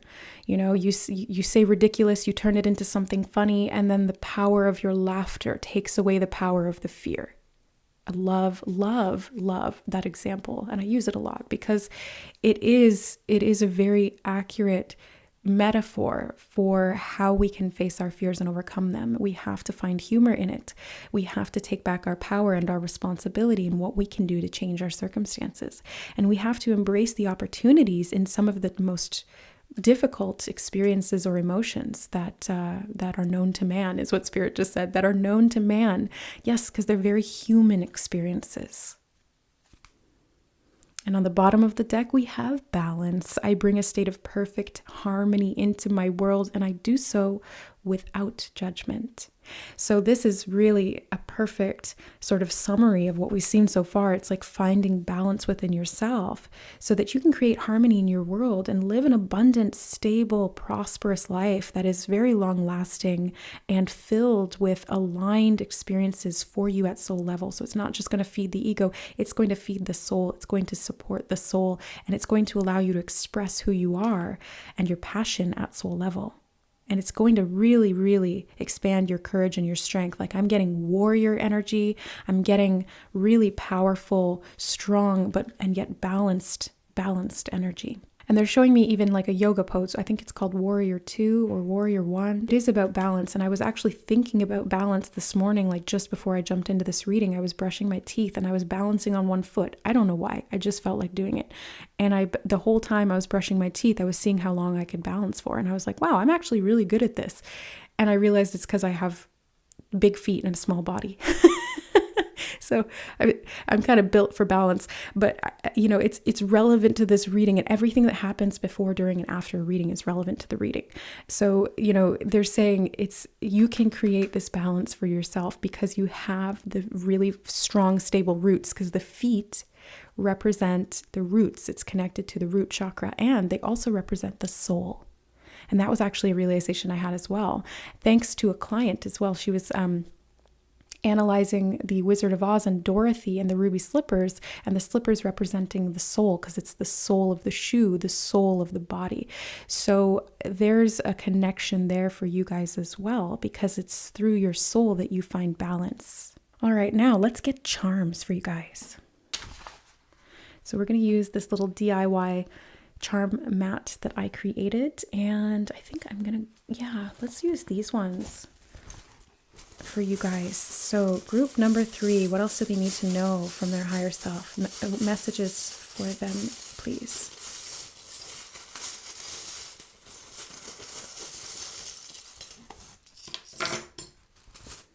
Okay. Thank you to the donor who sent us these charms. I am absolutely loving these charms. They are so fun to interpret. This is kind of in between romance and self, so I'm going to leave it there in between. Okay. Oh, wow. And I was talking about generations. I'm kind of getting ahead of myself here, but I was talking about generations, and we have the love between a grandmother and granddaughter is forever. I love this. I'm actually going to visit my grandmother for the first time in 5 years in the next couple weeks. So that feels relevant. But it's like the messages that were passed down through your family. So anyways, let's start with home, and then I'm going to work my way back around. You have 2 suns in the home front. Okay, so the sun is to do with confidence, courage. It's the solar plexus chakra, which I think came up in one of the other groups. Can't remember which one now, but yeah, it did. And the sun here also speaks of yourself, your self-development, your personal power. They're also giving me the energy of responsibility with these suns. So it's taking responsibility for what you can do, especially within your home front. And you do have also this little measuring tape. 25, number 25 could be significant for somebody. But the measuring tape is speaking to me of kind of like finding the dimensions of something is what they just said. Finding the dimensions. And these 2 suns can also speak of a home in the stars is kind of what I'm getting, because suns are our sun is a star. And the measuring of is kind of like the distance between your internal sun and your home sun. That's such a random message that's coming through, but that's what it is. And there's something to do with connection to the divine through the solar energy. Yeah, they're really bringing that up for a reason here. It's like connecting to courage through the sun, like being in the sun, quite literally being in the sun. Somehow it's like it's feeding that courage or that solar power within you. And it's helping you to grow, because the measuring tape is also making me think of like expanding and getting longer. This could also be making some changes in your home if I'm reading it in a literal fashion. It's like measuring, is this new thing going to fit in this area of the house? Like measuring the couch out to see if it's going to fit in the living room. The dimensions, again, they're bringing me back to the dimensions, and that's physical dimensions, like 3rd dimension, 4th dimension, 5th dimension. Yeah, they're telling me all about different dimensions. There's like space, time, physical, matter. There's non-physical, spirit, etheric. Like there's so many different dimensions that they're talking about here, and they kind of want you to make, I think, or bridge the connection between them, because that's also what I see with the sun. Okay, so nothing in family or friends. Your higher self is really wanting to focus on other things for now, but you have the plane in social media. So there could be travel. Yeah, the plane speaks of travel, but I'm getting that there's like travel in your mind almost, because they've got the eye here as well, and it looks like it's kind of like coming up on the horizon like the sun would. So again, we have references to the sun, and it's like the third eye awakening, or the third eye rising is what they just said. Third eye rising. I've never heard that phrase before. Okay, so, and the plane is like, yeah, the plane takes off. So there's something to do with social media here. It could be to do with meditation, could be to do with, yeah, they just gave me the phrase or the word nirvana. Could be to do with, yeah, ascension is kind of what they're telling me here. Ascension, something on social media is supporting your ascension, or maybe you're doing something to do with ascension on social media. Like maybe you're speaking about ascension, or that's kind of the motivational speaking that you're doing, or the passion that you're sharing, or what you're creating is something spiritual in social media that's helping you to really take off. Interesting. Now in the self, we have another eye. I have a tattoo like this, and it's speaking. Oh, and you have the eye of Horus as well. I think that's the eye of Horus. I can't remember which one is left or right, but anyway, it's the inner awakening is what I'm seeing here. And then you also have the, I think this is the color black. Yes, it is. You have a black rose inside this diamond heart. In the self. Okay, so let me just tune into that. Yeah, they're talking about facing your fears here through illumination. And it's illumination that comes from within, because the high priestess is underneath there. So there's a lot of like spiritual things within you that are going to help you to expand and to face these fears and to overcome them. I just get that spiritual knowledge is going to be a great supporter, whether you're acquiring it through books, through YouTube videos, through social media posts, through your own introspection or meditation, through work with others who are in the spiritual field. I really feel like there's something to do with yourself that's really important here in regard to your awakening, your third eye, and working with your intuitive psychic abilities to be able to communicate this information in a powerful, very courageous way. I think that spirituality is very, very much intertwined with your progress here in regard to this circumstance that your higher self is talking about. The grandmother could also be involved here. It's like kind of in that matrilineal line. There could be some psychic abilities that are dormant within the DNA, or that are active within the DNA even. They're saying, they drew me to the two words here, is forever. And they were talking about infinite before. So yeah, it's forever. It's within you. It's not something that can be taken away. If you're not accessing your intuitive or psychic abilities fully yet, you can. That's what they're really telling me here. It's important that you have that awareness and that you have the courage to be able to unlock those abilities within you so that you can really live a more fulfilled life, is what they're saying. Because as you are more psychically in tune and spiritually aware, really consciously aware, this is going to improve your circumstances, is what they're saying. And it's going to help you to do the job you came here to do, is what they just said as well. Your higher self's really on a mission, is what it feels like. Like your higher self did not come here just to play. They came here on a mission. And you're here to deliver messages. Like you're a divine messenger, group number 3. This could be through doing readings. It could be doing psychic work. It could be being a motivational speaker or transformational writer. It can be a counselor, a speaker in any way, shape, or form, really, is kind of what I'm seeing here. And it doesn't even have to be to do with that, but it's like whatever you're doing or you're drawn to. First of all, it's going to create abundance for you if you are allowing yourself to follow that path through the courage that you're embracing.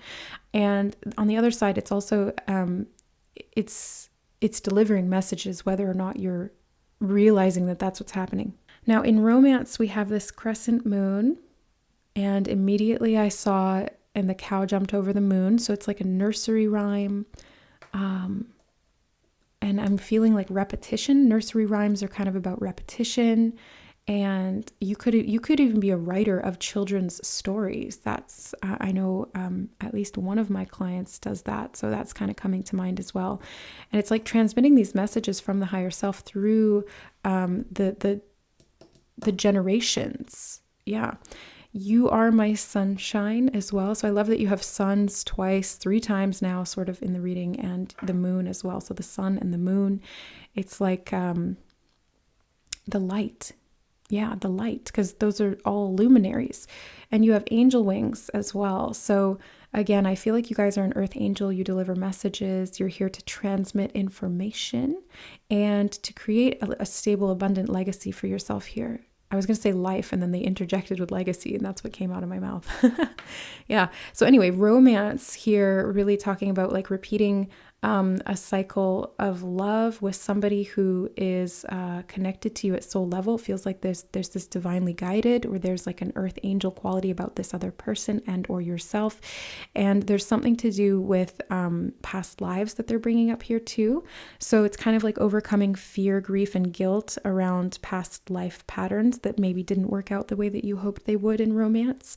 And instead, you're finding a way through, because they're showing me Elmo again, finding a way through.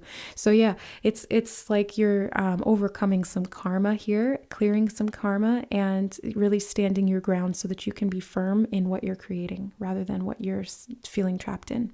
Spiritual guidance. What is this? Oh, it's a little kitty cat. Love that for you. Spiritual guidance is to connect again to your intuition. The cat always makes me think of the spirit realm. It's like the bridge between the worlds. Cats are very, very naturally psychic, sensitive, and intuitive. So it's trusting your instincts. It's trusting your intuition. It's connecting to your psychic abilities. They have really, really drove that message home throughout this reading, group 3. So your higher self really, really, really wants you to focus on third eye development, psychic awareness, intuitive abilities, learning the language of feeling is what they just said. And then how you express that, or how you communicate on that front. If you remember here, I do have a psychic awakening and spiritual development how-to member side of the channel for soul family members. If you guys are interested, that's available to you. And there's lots of other stuff that I've talked about psychic development and spiritual development on my old channel, ToKittyandBeyond, which is linked below. So anyway, I feel like there's a lot to do with spiritual embodiment, really. Now, in the work front, you have another set of angel wings. So again, I feel like a lot of your work and your purpose in this life and what you're going to be, or you are already creating, is to do with this divine messenger, because the angels are divine messengers first and foremost. And I'm really seeing it as, yeah, you're an earth angel for sure. They're saying you can. If you feel like you can't, you can. Group number 3, your higher self is saying you can. And you know how they know you can? Because they did. Because you did. Your higher self is you technically in the future, right? If we're looking at it outside of time and space. So you can because you did. All right? And it's like that, the scene in Harry Potter when he casts the Patronus for the first time. He knows he can because he already saw himself do it. It's a temporal causality loop. I loved that book, that particular one, the third one, because it really got me thinking about time and space and causality, and how we initiate and how things come together in that way, and how things play out sometimes beyond our control, but also how we can influence and create results as well. So yeah, I love Harry Potter. It's my favorite books, I should say. But yeah, you can, group number 3. Your higher self is really wanting to drive that home. And it's like that motivational speaker being like, you can do it. Visualize, empathize, initiate. It's kind of like they're just really trying to hype you up here, because they need you to be in that energy. You need to be in that energy to be able to believe that you can. It's like, if you believe you can, you can. And if you believe you can't, you can't. That's another gem of wisdom, pearl of wisdom from my mom. Thank you, Mom. Love you. And you have the tree of life in the work front. So you're growing something, you're expanding. The tree is speaking to me of knowledge here as well. So it's like, again, you're sharing knowledge.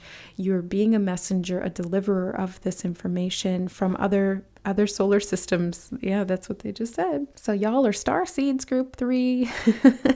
Earth angels for sure. Light workers, definitely. You have a lot of light work energy in this reading overall. So yeah, that's kind of what I'm seeing here. Now, I do want to say that if you are having a hard time initiating, your higher self is wanting you to know that what you need to do is slow down and be present in the moment. And don't think. Yeah. Because essentially, I mean, you can think about it beforehand, but it's kind of like they're showing me overthinking a little bit, causing restriction and preventing you from taking the necessary actions, and they're saying striving forward. That was the phrase they used. It's preventing you from striving forward because you might kind of get up in your own head and then start spinning your wheels. And they're saying stop thinking about it and just start doing it. And you can think about it as you go along while you're doing it, but it's better to just do it, because once you've initiated, at least you then have the momentum to keep carrying you forward, and it becomes easier. It starts to snowball, it starts to take on momentum, and it takes on a life of its own. So you don't have to do so much thinking or so much pushing to create, growth in whatever this is. It could be to do with work. Maybe you work on social media. Maybe you want to work on social media. Maybe you work in the spiritual field, or you want to, or you're meant to. But yeah, it's definitely to do with your psychic abilities. That's a big thing here for you.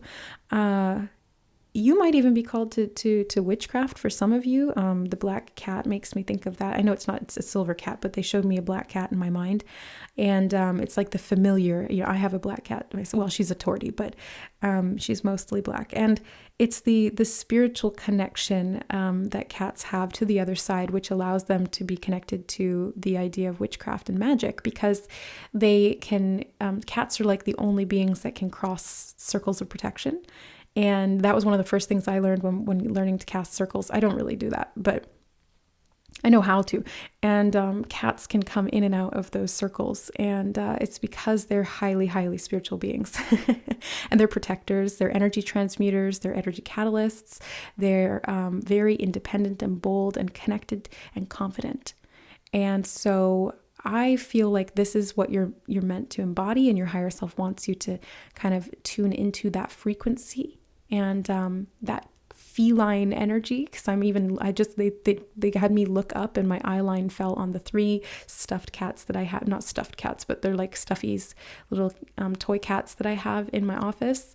And one of them has a third eye on its forehead. One of them has a moon on its forehead, like Luna, the cat from Sailor Moon. And one of them has moons all over it with a witch hat. And I didn't even that really tracks with the message I was just getting about like witchcraft, and Sailor Moon is like superpowers and magic as well. And the third eye is really prevalent in your reading. So yeah, that's obviously important here for you guys. So definitely psychic and intuitive development is being highlighted by your higher self. They want you to focus on that with full force, is the phrase they just used. So full steam ahead with your psychic abilities. You can do it. You do have this capacity. It's within your bloodline. And all humans have the capacity to be psychic. It's built into the system, but some generational bloodlines have turned that coding off, usually out of fear or guilt or shame or persecution. So it can be about turning that back on. And yes, you can do that consciously and intentionally. It's all within the power of the mind. Everything is mind, and you are that power. All right, that is what I see for you, group number 3. Thank you so much for being here in this reading. I hope that it supported you, and that the messages from your higher self help you to become that which you are.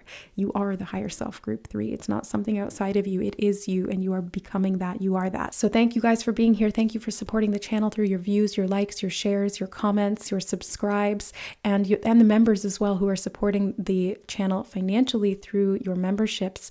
Thank you so much to the donors who have contributed charms and decks and all of these beautiful things for us to enjoy here in the readings. And if you want to become a member to support the channel because you love my readings and you want to experience all of the value that the channel has to offer, you can become a member by hitting the join button down below. There's 2 tiers available for you, which you can explore and choose from, and they will give you access to multiple different levels of pick a card readings, how-to tutorials, once monthly live streams where you guys can actually ask me questions, and I will channel guidance from spirit and healing energy as well, plus so much more. So if you guys are interested, hit the join button, learn more, and stick around for the next reading or readings. So I love you guys, and we'll see you there. Bye. All right, hi group number 4, welcome to your higher self reading. Let's find out what the first message is from your higher self. You have open to the universe. I am discovering my worth and my abilities. I have confidence in my value and my potential. I reclaim my inner power. I accept and love myself completely. Thus, I am open to the divine light of the universe. Beautiful message here from your higher self, opening your reading, opening to the universe, because you are the universe and you are the creator within that. So let's take a look at your tarot cards, group number 4. Last but certainly not least, you have the King of Cups. So really opening emotionally, psychically, opening up your heart is what I'm seeing as well. The green energy and open to the universe is speaking of the heart chakra, and the King of Cups is emotions and the heart. So opening your heart and detaching or detangling, because they just showed me there's like a little octopus tentacle wrapped around his ankle. So I feel like it's really detaching or detangling from things at the heart level that have kept you restricted or feeling like you are not open. Attachments from the past is what they just said. So attachments from the past could be influencing your ability to be open and to receive. You have the Three of Cups as well, so another card of cups, which is emotions. And in this case, it's a celebratory energy, but they also just told me reunion. And in my experience, the Three of Cups can definitely be about reunion. I remember one time I had pulled the Three of Cups as my card of the day, and I was working with each card of the day to understand its energy more, intentionally through what I would actually experience that day. And that day, I happened to reconnect with an old friend who I hadn't seen in like 10 years. And it was so synchronous and random and by chance. And it was at like a party like that. So we were out and just bumped into each other completely unexpectedly and had a wonderful night. So I feel like there's something from the past that can be very positive, but there's also attachments that need to be brought to your awareness. Your higher self is emphasizing the removal of those attachments so that you can experience true connection. And I've talked about this in many readings. I feel this one and this one, so I'm going to grab them before I forget. But I've talked about this before in other readings where detachment is actually the foundation for connection. And it seems counterintuitive because it's a paradox, but it really does work that way, that if we are attached to something, by definition, we are disconnected from it because we are holding and grasping too tightly. Whereas if we are detached from something, then we can actually truly connect to it because it's not built on a foundation of codependency, especially if we're talking about relationships here, which I think we are, just given the cards we have and the feeling I'm getting from your higher self. This is very much relational, and they want to talk about that. So let's find out what these cards are. You have the Princess of Swords in the same position that it was in group number 3 as well. Like I literally just did that reading and it was sitting right there. So you might want to check out that reading too if it feels like it's calling you as well. And no way. The Nine of Discs. This has come out in, I think, all the readings now. I'm going to have to go back and rewatch because I can't remember, but I'm pretty sure this Nine of Pentacles has come out in every single one of the groups in this overall reading. Yeah, so everybody in this subscribership or viewership here on the channel is meant to be living the lap of luxury. The Nine of Pentacles is this beautiful moment of serenity where you are at peace and you're connected and you're present in the moment and you're open and you're receptive and you're enjoying your experience. You're enjoying the little pleasures of life, and or you feel like you can take time to enjoy the luxuries that you have, or creating more of that. So that's what I'm seeing is like you're really meant to be very stable, grounded, and abundant here. And there's communication. Actually, they're showing me it's different here for you. It was communication for group 3, but for you guys, group 4, it's not the communication that they're emphasizing right now. It's actually the transformation through the cutting of these cords. Yep. Okay. I was trying to say, I can't even say the phrase without cords being inserted into it. It's like my mouth is just blurting it out every time I try to say attachment. They say cords of attachment. So yes, you need to cut some cords of attachment here, group number 4, so that you can really experience the freedom that your independence and the connection that interdependence brings. So I'm getting a little bit of codependent energy here, which is through attachment, and it does prevent you from being open to what the universe has to offer, because codependency and attachment really come from a place of lack. It is very closed. It is not infinite. It is not empowered. That's why it creates disconnection, because it's disconnected from the all, and it's disconnection from yourself at the end of the day. We attach to things because we're disconnected from ourselves, basically. I'll just put it that way. So we seek that connection from outside of us as a way to kind of fill the void, or, put space into that gap, but it doesn't work that way. And you have the Queen of Discs. So we do have, a lot to do with stability here, a lot to do with security, really security. And when we're talking about connection or disconnection from self, this really talks about security or insecurity as well. And on the bottom of the deck, you have the Hierophant. And this is kind of speaking to me of tradition, security, stability, old ways of doing things. So, and it's Taurus energy and the Queen of Pentacles, Nine of Pentacles. These are very earth sign energies. Doesn't have to be Taurus, but yeah, it's very grounded. So I feel like there's definitely a message here about your security and your internal sense of security. Where does that actually come from? Is it coming from within, or is it coming from outside of you?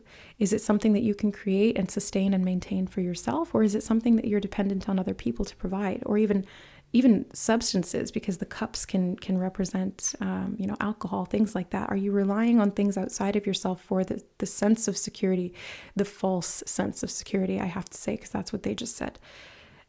Or are you choosing of your own free will and volition, that's the phrase they just gave me, or the word volition, to cut cords of attachment and to rethink your approach to connection and how you create connection through your own internal security, which is very much through grounding. It's being connected to your body, being connected and safe in your mind, feeling as though you have connections in your social spheres as well, and emotionally the capacity to hold space for yourself through this grounded, very centered, stable space within yourself, so that you're not feeling overwhelmed anytime emotions come up.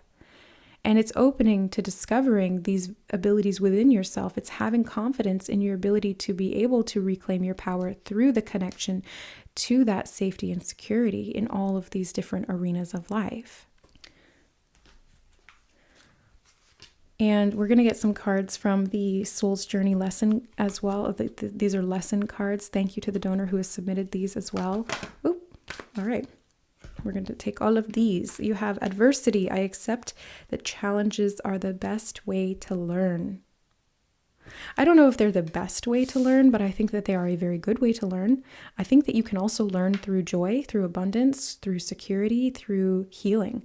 You can learn through happiness, through bliss, through connection. Adversity is not always the be-all, end-all. And so I kind of want to correct this card, because it's not the best way to learn. It is a way to learn, but is not the be all end all. So it's not like you have to suffer to learn, you have to suffer to grow. No, you don't. You can grow through healing too. But the great thing about life is that there's a duality, and there's always going to be a balance. So sometimes it's going to be through adversity, and sometimes it's going to be through healing connections, like I was mentioning earlier, through authentic friendships, or feeling empowered to cut off things that disempower you, and feeling liberated, or feeling really abundant to enjoy the day and what it brings for you. So it depends. You have purpose. I know what I am here to do. I want to ask you, the first thing that popped in my mind was, I want to ask you, group number 4, do you know what you're here to do? If the answer is no, they want you to connect to your heart to find out, because it's whispering to you, but you may have been distracted. And that's why they want you to come into this Nine of Pentacles energy, which is very grounded, very much at peace, very open to receiving.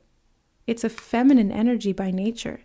And that doesn't mean that you have to be feminine to use that energy. We all have both in us. And it's just the ability to be present in the moment and open to receive through the energy of gratitude and awareness. From that place, you can really create a lot. You can grow from there. You can plant seeds. You can express yourself. You can gain awareness of the needs that you have and the things that are not serving you.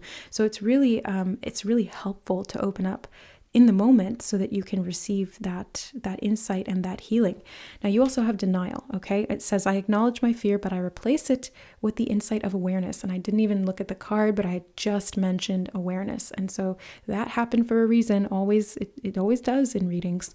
And your purpose is really something I think you've been denying, group number 4. I don't know why I'm getting that message, but I am, so I have to relay it. Your higher self is kind of emphasizing that you've been in denial about things and attached to things that have not served you, and you've kind of been shut off from the universe, and you've been limiting your potential here is what I'm seeing. You've been really kind of discounting your own worth and your own abilities and devaluing yourself. They want you to reclaim your inner power and accept yourself through the awareness of these things that you've been denying. It's like opening to your own heart so that you can feel what your heart is calling you to do, but it may cause you to face some fears.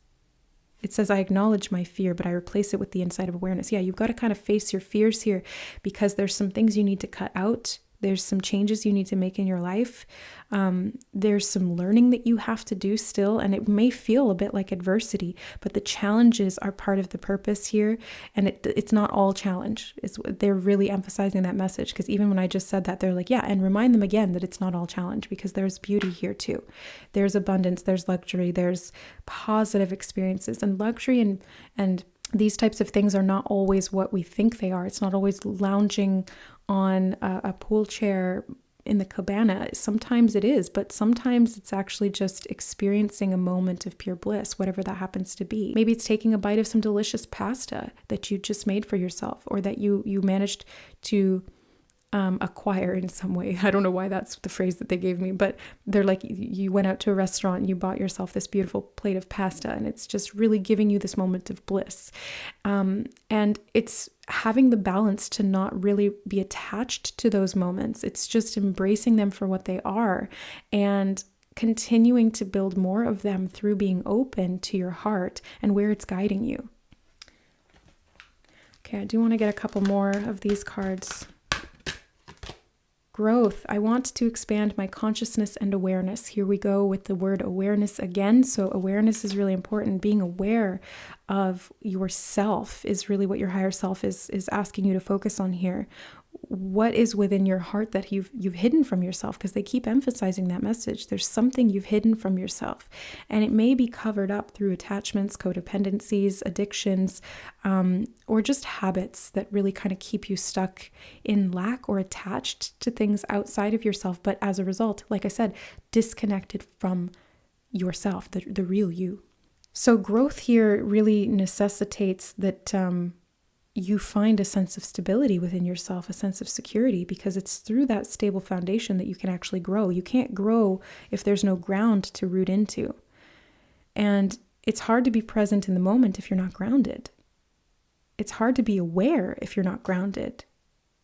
It's hard to know what you need to do to change, to embrace, to let go of, to open to feel if you're not grounded. So growth really, really necessitates that you ground yourself. And that means creating safety, security within yourself and within your environment too. That's really important. I talk a lot about Maslow's hierarchy of needs, and the first piece of the foundation is the physiological needs. We need to have our physical needs met. The second tier is safety through our environment, through our interpersonal connection. And then it goes on to love and relationships and things like that. So it's like you've got to work your way up the hierarchy of needs is what Spirit is saying here, and what your higher self is trying to drive home, so that you can feel safe to open to the universe and rediscover your worth and your abilities and your confidence and your value and your true potential.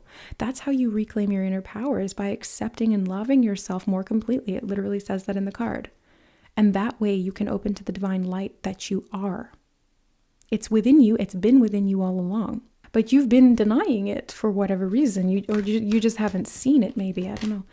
You have happiness. I am aware that being happy means that I am on the right path.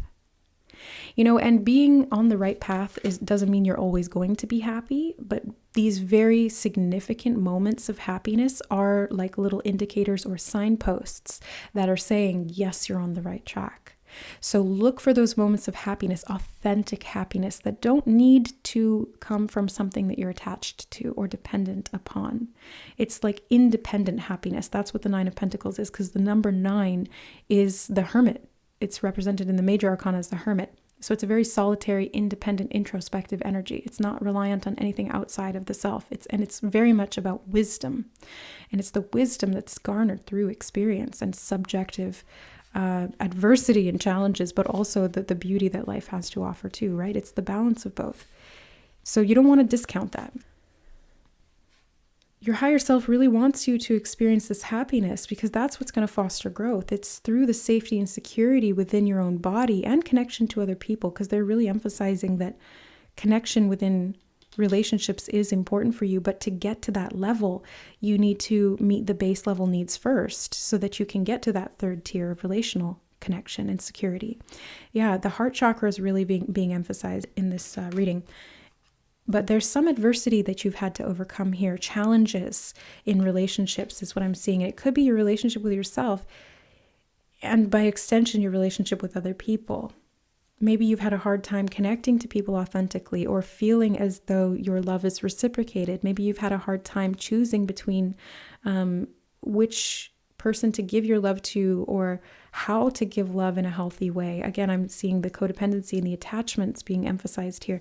So if you've been in denial about something, they're saying that awareness can lead to the acceptance that will allow you to overcome these obstacles. And it will lead to your happiness. So it's worth facing the denial, right? It's worth being honest with yourself. Because first of all, when you're honest with yourself, you trust yourself. That's rebuilding the relationship with self. And the relationship with self is the blueprint upon which every other relationship you will have in this world is based upon.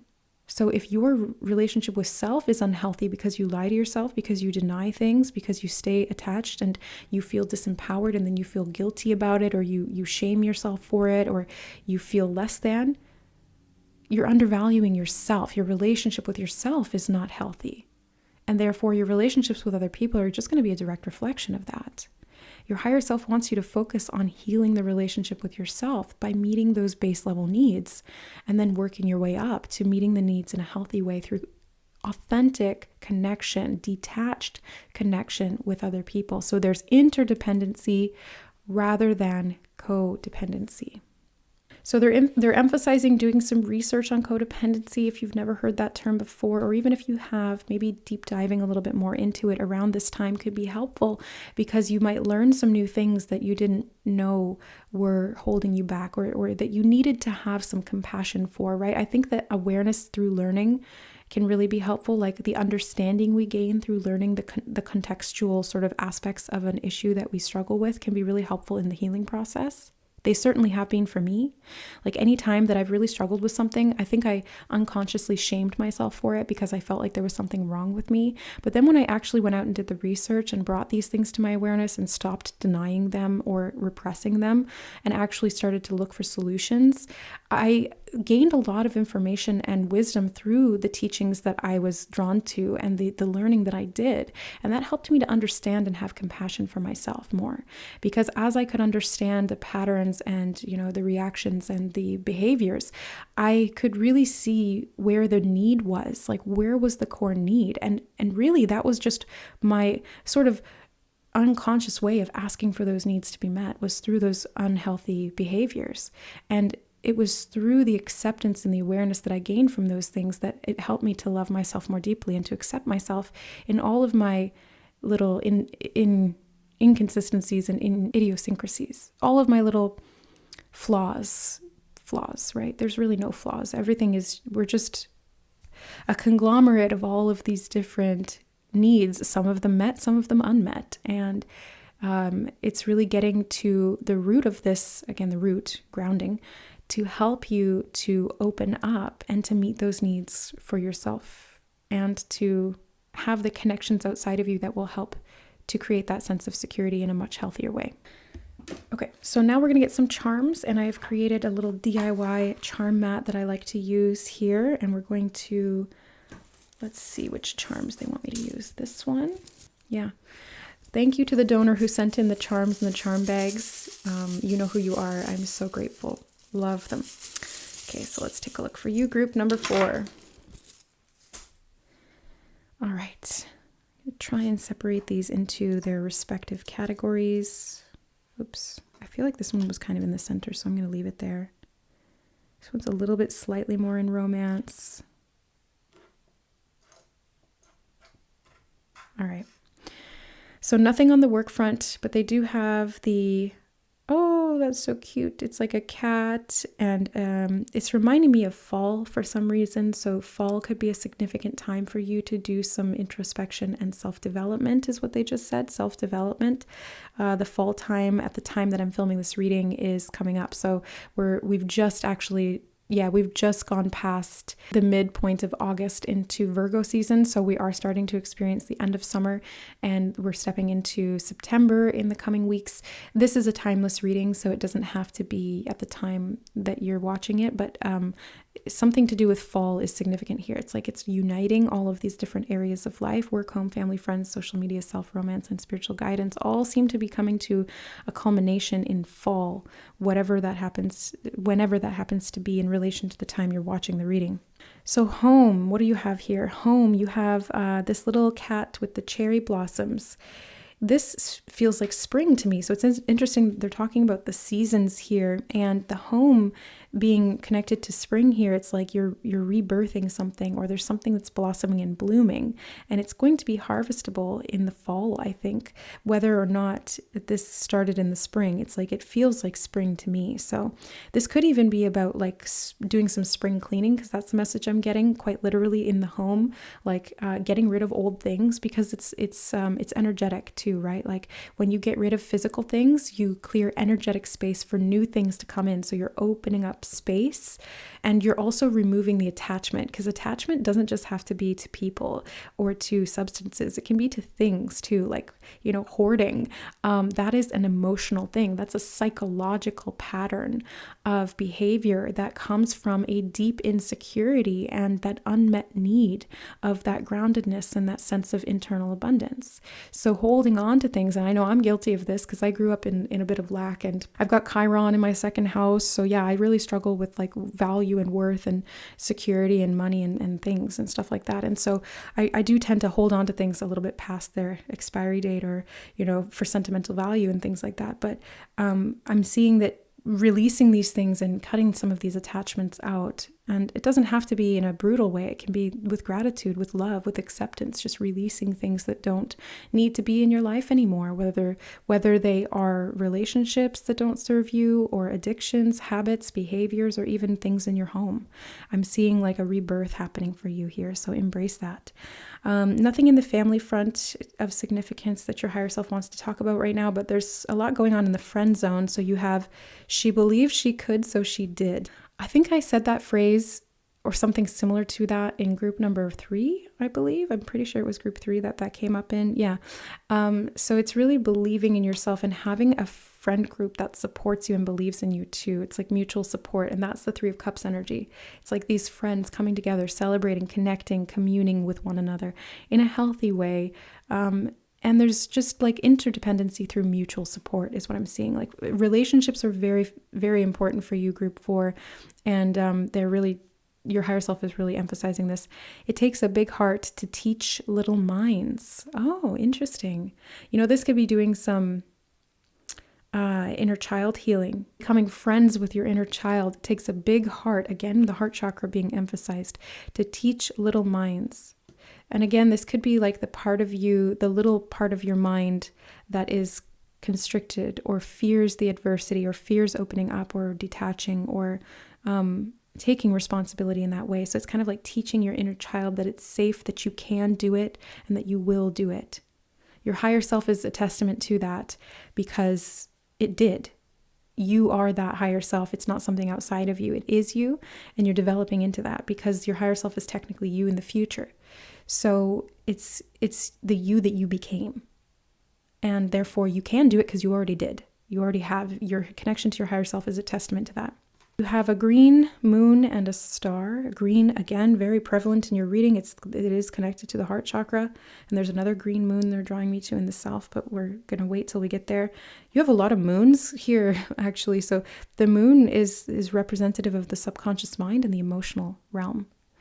So paying attention to your dreams and your goals is what they just said as well. And how the types of friends that you have or don't have are supporting you in your dreams and goals.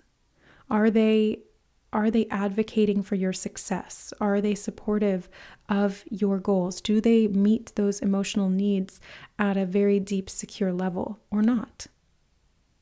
Some of the cleaning house could be related to your friend groups and your patterns of behavior in that. Now, in social media, you've got like 3 of these sort of green moons. This is like green, blue moon, but yeah, social media, the moon could be like, they're showing me sleep mode. Yeah, it's like get off social media. They're showing me like putting your phone on sleep mode or do not disturb, so that you're not getting all of these social media notifications that are distracting you and keeping you kind of sucked into the online world. It's like, oh, so-and-so just posted this, or so-and-so liked this picture, or this comment just came in. It's like, just put it on sleep mode so that you can actually live your life and be present and grounded in the moment, rather than distracted with what's going on online or what's in your past or what you're projecting for the future. It's like being very present in the moment. And they're showing me The Power of Now, which is a book by Eckhart Tolle. And the power of now really is being present in the moment, because it's through the present moment that all is created. It's the only thing that we ever really have, is the present moment. Each past experience was a present moment. Each future experience will be a present moment. All we have is the present moment. So make sure you're using it wisely. Oh, that's interesting. You have "we are all mad here" with the Cheshire Cat smile. Yeah, social media is a little bit like being lost in Wonderland, and it can be very, very distracting and very deluding is the word they just gave me, deluding. So don't delude yourself with the illusions. The moon can also represent illusion. It's the shadowy sort of aspects where you don't see things clearly, right? Like in the light of day, things are very clear. That's the awareness. The sun represents the light of day. The moon represents the subconscious mind, because it's not always clear.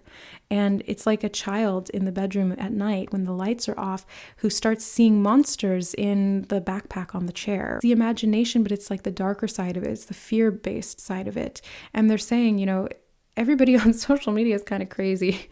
No, that's not what they're saying. They're just saying that there's a lot on social media that is not true. And it's not an accurate representation of reality. And that's what they're saying here with the Cheshire Cat. It's like trickster energy. So you want to be very wary of what you're consuming on social media and how much you're consuming of it. Now in the self, we have another one of these moons. And in this case, it's really... that's so strange. They're showing me like a bite out of the moon, like the crescent moon being like a full moon that somebody took a bite out of.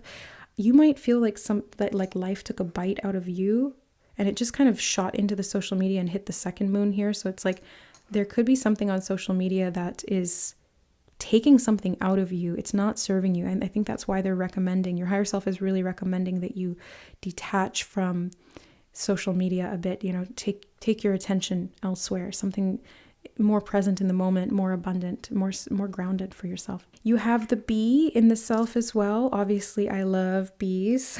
They're one of my spirit animals. They represent being attracted to the sweetness of life, working hard, being connected to a community as well, because it's like the hive, And the self is the focus of being drawn to things that will create sweetness in your life and allow you to reclaim your power. That's the phrase they just gave me. And I'm pretty sure it said, reclaim my inner power. Yeah, it does say that in this card. So to reclaim your power, it's choosing to be deliberate in the way that you are interacting with the world around you and what you are being drawn to and connecting to. Like, what are you consuming?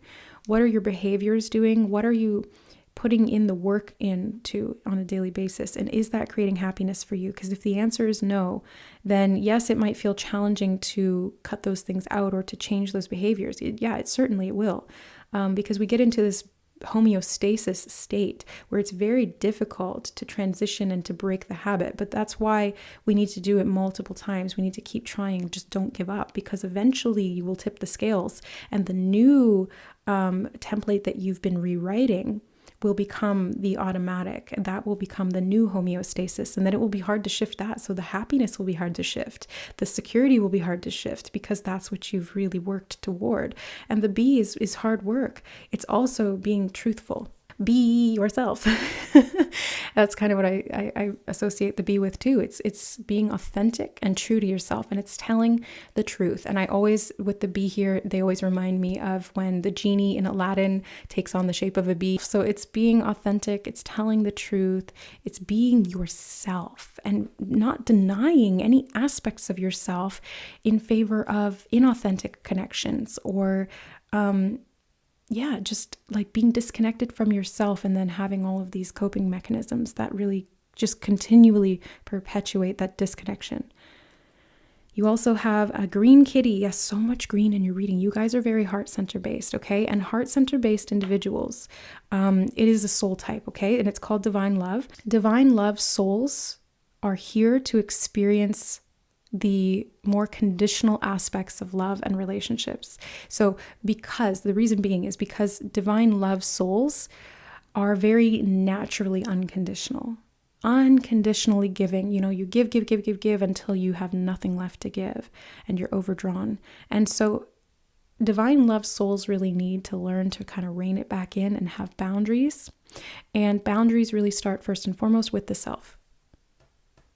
We have to have boundaries with ourself because, again, that improves our relationship with ourself, which in turn influences our relationships with others. So divine love souls are here to learn to be a little bit more conditional so that they can be more unconditional. Because if you're being too unconditional with everyone else, you're being conditional with yourself. And if you're being conditional with other people, you can be a little more unconditional with yourself. And then by extension, you can be very gracious and giving and compassionate in an empowered way to other people. So you're no longer codependent, you're more detached. And I've worked with, many clients who had divine love as their primary soul expression. And one of the things that I saw the most with them in terms of these, karmic patterns and dysfunctional behaviors was codependency. And that was what's been coming up throughout this reading is codependency. And it comes from this disconnection from the self. And it's through that disconnection from the self that you seek, very graspingly attachment-wise, connection from others and from things and from substances, whatever is going to give you the meeting of that need. But you've got to meet the need within so that you don't become dependent on things outside of you. And then you can actually enjoy things outside of you. You can enjoy relationships. You can enjoy, foods and drinks and all of the wonderful things that life has to offer without that dependency really tainting the connections. Okay, in romance, you have a shell. It's like a conch shell. And they're showing me like when you put the shell up to your ear and you listen to the ocean. And it's like kind of like you need to listen to your heart. The ocean is like the deep depths of the subconscious mind, and it is through the heart. But that's what opens you to the universe. And you also have, look at this, you've got the moon, and it's like hooked onto this heart and flower. Another green moon, so many green moons. So the heart and the subconscious mind, very emphasized here. Romance front looks like there's sweetness here.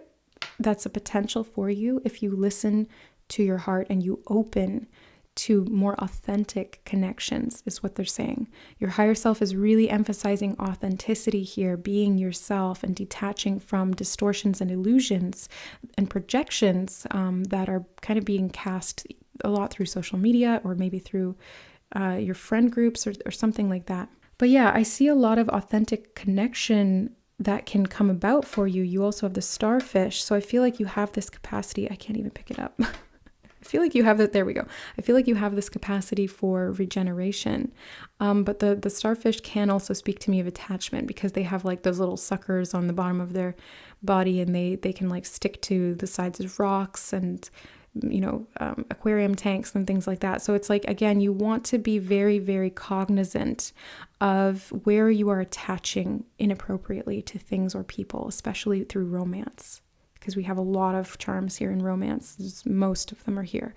And it's through love, right, that your divine gift is expressed, but it can be expressed dysfunctionally if, again, there's codependency or attachment. All right, spiritual guidance. You have another one of these green kitties, okay? In this case, they're talking to me about spending some time alone. They want you to introspect is what I'm seeing here, because they're showing me the cat sitting alone on the windowsill, just kind of contemplating, taking some time to look at the stars and contemplate the universe and open the mind, really is what I'm seeing here, because that is what opens the heart. If your mind is open, your heart can be more open. And if you can contemplate these things and take some time to just be with yourself, first of all, that's an act of self-love, because you're taking the time and dedicating the space to be able to connect to you, right? You got to treat yourself like you want to be treated in a relationship. So if you want somebody to spend quality time with you, you need to spend quality time with yourself and dedicate that. Like, date yourself, literally date yourself. Romance yourself is what they just said. Like, literally take yourself on dates, charm yourself, make yourself laugh, choose things that bring you a sense of happiness and fulfillment, like deep fulfillment, not temporary gratification, but deep, real, authentic fulfillment, because you're meeting the need and not just the want or the surface level aspect of the need. It's like you meet the need at the root. Rooting and grounding is just so invaluable to you guys. Really, it's priceless. They want you to really anchor in to your body, because that's going to help you to open your mind and your heart and to heal the relationship with yourself. Your body is also part of you. That's the part of you that you can have a relationship with as well. So you want to look at all these different areas. How's my relationship with my body? How's my relationship with my mind? How's my relationship with my inner child? And how is that being reflected in my relationship to my friends, my family, my home, my things, substances, social media, myself, romantic partners? All of these things are connected. And again, they're bringing us back full circle to the autumn sort of wreath here. I feel like you're going to be reaching for something in autumn, or you're going to see something manifest in autumn. Okay, so keep your eyes peeled through those months, let's say end of August, September, October, maybe even into November. There's going to be some fruition something will come to fruition, I should say, after a period of adversity that you've been really kind of driving home this self-development work, and you're going to experience some happiness or some kind of a reward, even if it's something that is temporary. It can be sustainable. So even if you're experiencing it temporarily, it's something that is a template you can replicate. So keep building that, okay? That is what I see for you, group number 4. I really hope that this reading was supportive of you and that your higher self messages really gave you something to go on here to really rebuild this relationship with yourself, or to continue building this relationship with yourself, depending on where you are at on this spectrum of self-development and integration. So I'm sending you so much love, divine love from the universe, from my heart to yours, for your greatest and highest good, to really continue this progress and to heal on this journey that we're on together. So thank you so much for being here, guys. I appreciate your views, your likes, your shares, your subscribes, your comments. Thank you to the members who support the channel financially through their memberships. And if you want to become a member and you love my readings and you want more content from me, we do have ad-free pick a card readings, weekly guidance, monthly live streams with me where I answer your questions and provide healing as well, and so much more. So if you're interested in memberships, hit the join button below to explore the tiers. We'll see you on the member side of the channel if that's the case. Thank you guys. I love you, and we'll see you in the next reading. Bye.